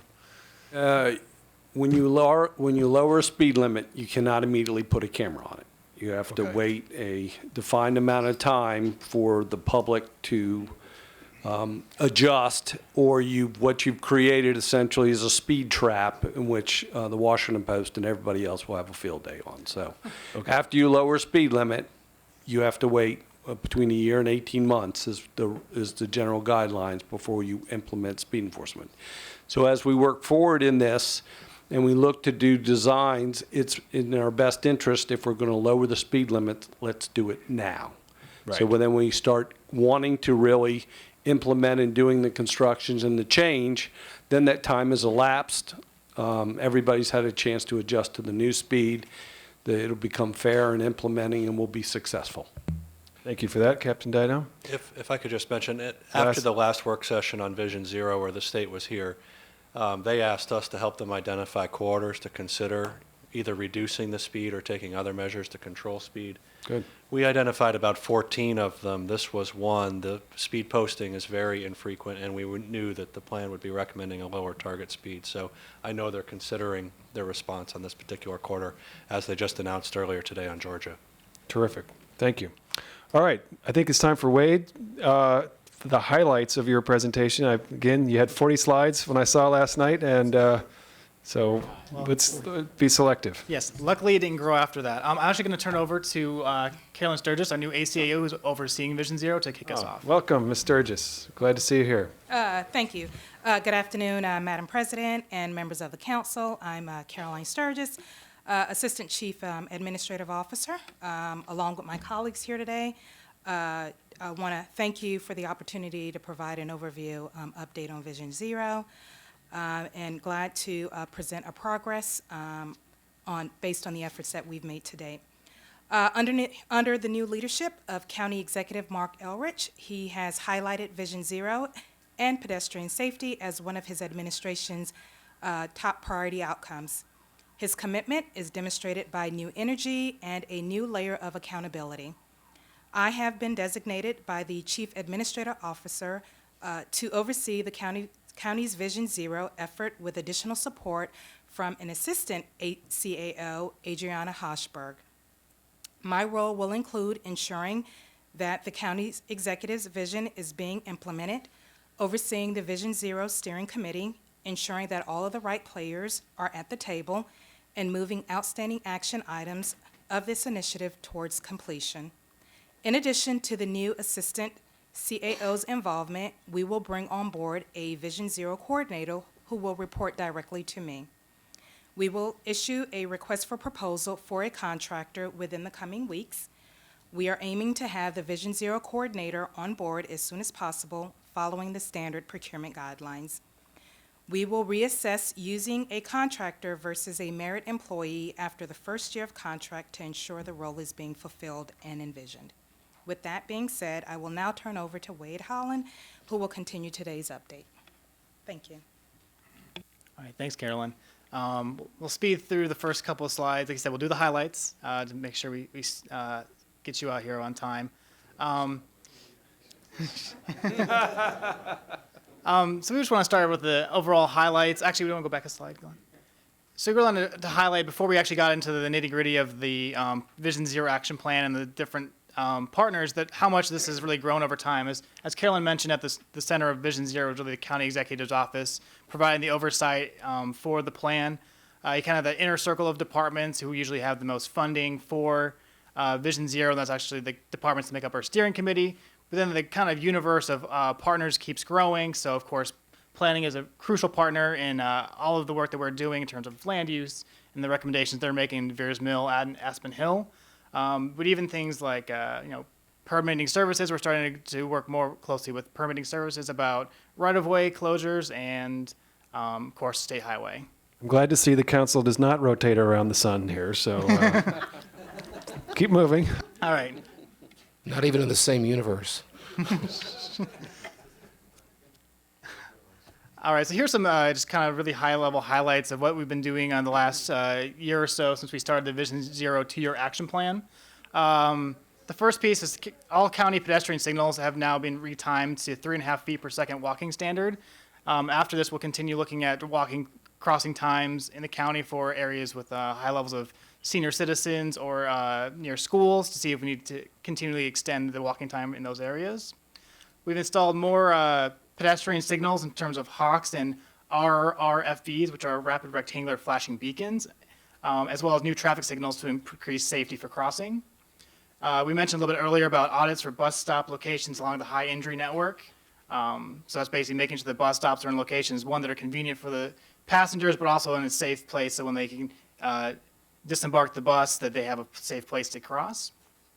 We're installing the first protected intersection and bike signal in the state of Maryland and also on a state highway in downtown Silver Spring for the Wayne Avenue and 2nd Avenue cycle track. We're updating our roadway design standards, so kind of going on to what we're talking about in Veers Mill is actually changing how we design our roads from the start. We are increasing pedestrian safety enforcement hours. That's a later slide. And we are procuring more mobile speed cameras, which Didone mentioned a little bit earlier at the new RFP. And we are having new education and branding strategies as part of our education, comprehensive education plan. And finally, we're starting a Vision Zero Equity Task Force. Our first meeting was held earlier last month, with 3 meetings happening after that. Quick overview of crash statistics. Just quickly wanted to cover, so there's 11% decrease overall for pedestrian-involved collisions. Again, these are all levels from no injury all the way up to fatalities between 2017 and 2018. And for cyclists, we had a 17% decrease year over year. So then these are severe and fatal crashes. This is where we make our targets for the 2-year action plan. So apparently this version doesn't work on this computer. It says value, but overall we had a 29% decrease in 2018. The target was 20%. However, we didn't meet our targets for pedestrians. Basically was fairly static between 2017 and 2018. And this is just fatal crashes. Again, these aren't our total fatalities. It's just one fatal crash. And for here we had a record low for motor vehicle occupant fatalities at 13 in 2018, and we had 14 pedestrian fatalities. As you've kind of seen in the news recently, that 2018 is expected to be kind of a record number of pedestrian fatalities in the U.S. Unfortunately, no one's really seemed to really land on the answers. A lot of hypotheses about, obviously a lot more driving in a better economy. More vehicles are being driven that are pickup trucks and SUVs, which creates more unsafe situations when they do strike a pedestrian. So we're still digging into that, seeing if we see any trends that are different into 2018. And with that, we'll have some highlights from each of the different parts of the action items. And we'll start with the engineering part, and I'll turn it over to Chris. You still have to press the buttons, though. The first action item was to evaluate all of the crashes in the high incidence network that were identified through the Vision Zero planning process. There were 10 corridors that are state corridors and 10 that are county corridors. We went through and looked at all of the crash records in a systematic way and tried to identify whether there were any common factors between them, and identified candidate measures for implementation at these locations. I would note that some of the locations didn't end up with candidate measures because we identified some highly unusual circumstance that drove the reason why they were on this list to begin with, either an extended construction period or something else that may have driven a different outcome than what we would have seen if the construction were completed. So all of those have been screened, both ours and the state's, and we're in the process of defining the projects and how to implement the response at each of those. We have a follow-up meeting scheduled with the state to go over their corridors in a couple of weeks, and we're making progress on our own. Engineering design standards for roads, we jointly procured services of a consultant with the planning department and are jointly managing a project to redo the context-sensitive design standards from the 2006 era. Those will incorporate new approaches to design speed, new approaches to intersection design, and will embed a lot of the facility recommendations out of the bike plan and some of the forthcoming recommendations out of a pedestrian master plan when that's advanced. Wheaton enhancements, these are details. We may want to skip some of these details, but a number of implementation tools in Wheaton were advanced, new crossing techniques. Wade has already talked about some of these. Project trail crossings, which is one of the action items, which you see in a couple of these images. Hawk implementation and bus stop audits have been completed. This is engineering 4. Now you're going too fast, Wade. Engineering 4, the transit stop reviews. We completed bus stop audits in the Wheaton CBD and the Middlebrook Road Corridor, which is part of the planning area for the Mark Communities Master Plan. We're in the process of implementing the recommendations around these. They deal with crosswalk improvements and also relocation of bus stops so that they have better access to the crosswalks and other maintenance activities like clearing vegetation that may be obstructing walking routes or sight lines to these facilities. All of the projects are mapped, the ones that involve both the state and the county, and the types of Vision Zero implementations that will come from that. So if you just go through all the ones, we touched on Engineering 1, Engineering 2, Engineering 3, we are in the process of closing out the road safety audits that have been done and implementing the recommendations of those. We are actively constructing improvements on Middlebrook Road and a number of other locations and coordinating with the state to close out the implementation of those audits. I talked about Engineering 4, which was the bus stop audits. Engineering 5, there's a couple different, which is the trail crossings. The planning department has gone through and assessed many of their high volume trail crossings, and in addition to new trail crossings, and we have worked collaboratively to implement the countermeasures at those, where we are constructing the improvements at those locations on behalf of the planning department. All of the low-hanging fruit from that has been accomplished, and we're looking at some of the more challenging locations now. Engineering 6, county-state collaboration. 2 projects have been identified here. One, the press release today from Secretary Slater, or Administrator Slater, about Georgia Avenue is one of those. There are a series of projects from Aspen Hill down through Forest Glen that deal with crosswalk locations, lighting, as we talked about earlier today, at locations where we've had collisions, implementation of non-traversable barriers, both landscape and fence type barriers in medians where there are areas where we really have to control crossings. And the next stage of that will be looking at increasing the protection of crosswalks that exist. The second one of those projects is Veers Mill Road. A number of the items in the state's letter are things that we'll look to participate with them if they don't have the resources available to implement. The items in that, as Christy said, that's part of feasibility, is making sure the resources are available to implement the improvements. So those are the 2 projects that were identified as part of Engineering 6. There are many others that we're in discussion with the state about that are sort of funding dependent and priority dependent upon implementation. Engineering 7 was touched on. All of the signals have been updated to 3.5-second walking time, and also the clearance intervals have been made compliant with state and federal guidelines at all the intersections. Accelerate sidewalk building, this is the one engineering activity that we're behind schedule on. We went to go do this activity and we realized that we don't have a solid inventory of sidewalks and we have no condition inventory of sidewalks.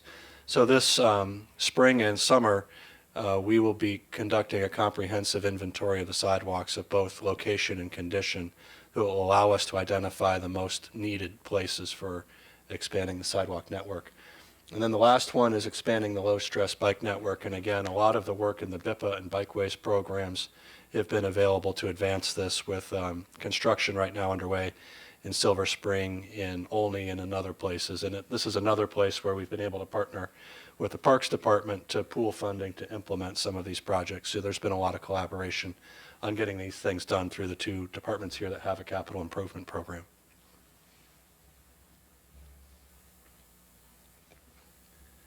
As you can see on the slide, traffic enforcement is a year-round program. We partner with a lot of the state to use some of the initiatives that have been proven for successful. Under Vision Zero, the change we've done is identify what's called purposeful policing. We want officers out there conducting traffic enforcement for good reason, dealing with safety and dealing with the areas that we've identified as highly prone to cause these traffic crashes with the sole function of reducing serious and fatal traffic crashes. Now, it's although these are designed programs, the officers are out there conducting numerous traffic enforcements every day, and they do everything from administrative to the safety violations, as well as just conducting equipment-related traffic stops. So we're working on trying to narrow the focus with the fine details with in high crash areas and making it a data-driven response. So from my traffic division, we detail these programs based on where we get the data. And in one of the primary areas we focused a lot is obviously on pedestrian safety. Anytime half of your pedestrian crashes account for your fatal crashes, we have to do more work. We're not happy, we're not successful. But I don't think enforcement is the tool that's gonna help us move this point forward. We need a strong education campaign, because what we found in previous initiatives is when engineering comes in and makes structural changes and then we educate people, police come in the end and do enforcement to then reinforce the benefits of the engineering and reinforce the education. We don't have the luxury of the education campaign, so we're doing enforcement. So we're trying to base it on locations where we know we've had problems, where we need to change behavior because we can't wait. If you look on your slide, you'll see we've increased the number of pedestrian enforcement locations and details and the amount of work hours. In fact, I believe we lead the state with the amount of pedestrian enforcement we do in Montgomery County, because we do take it serious.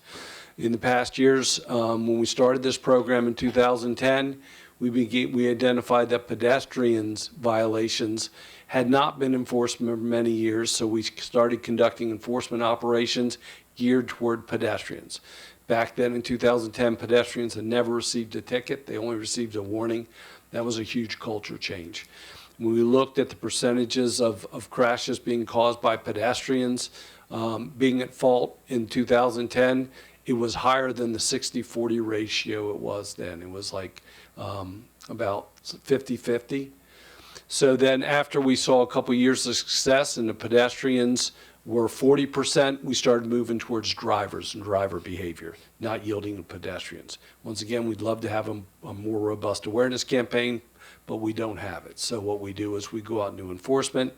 When we send out the teams to do the pedestrian enforcement, we do crosswalk stings. That's the undercover officer that walks, legally establishes himself in the crosswalk, attempts to cross the street when cars don't yield to them, and you'll see 6, 7, 8 cars pass the undercover officer.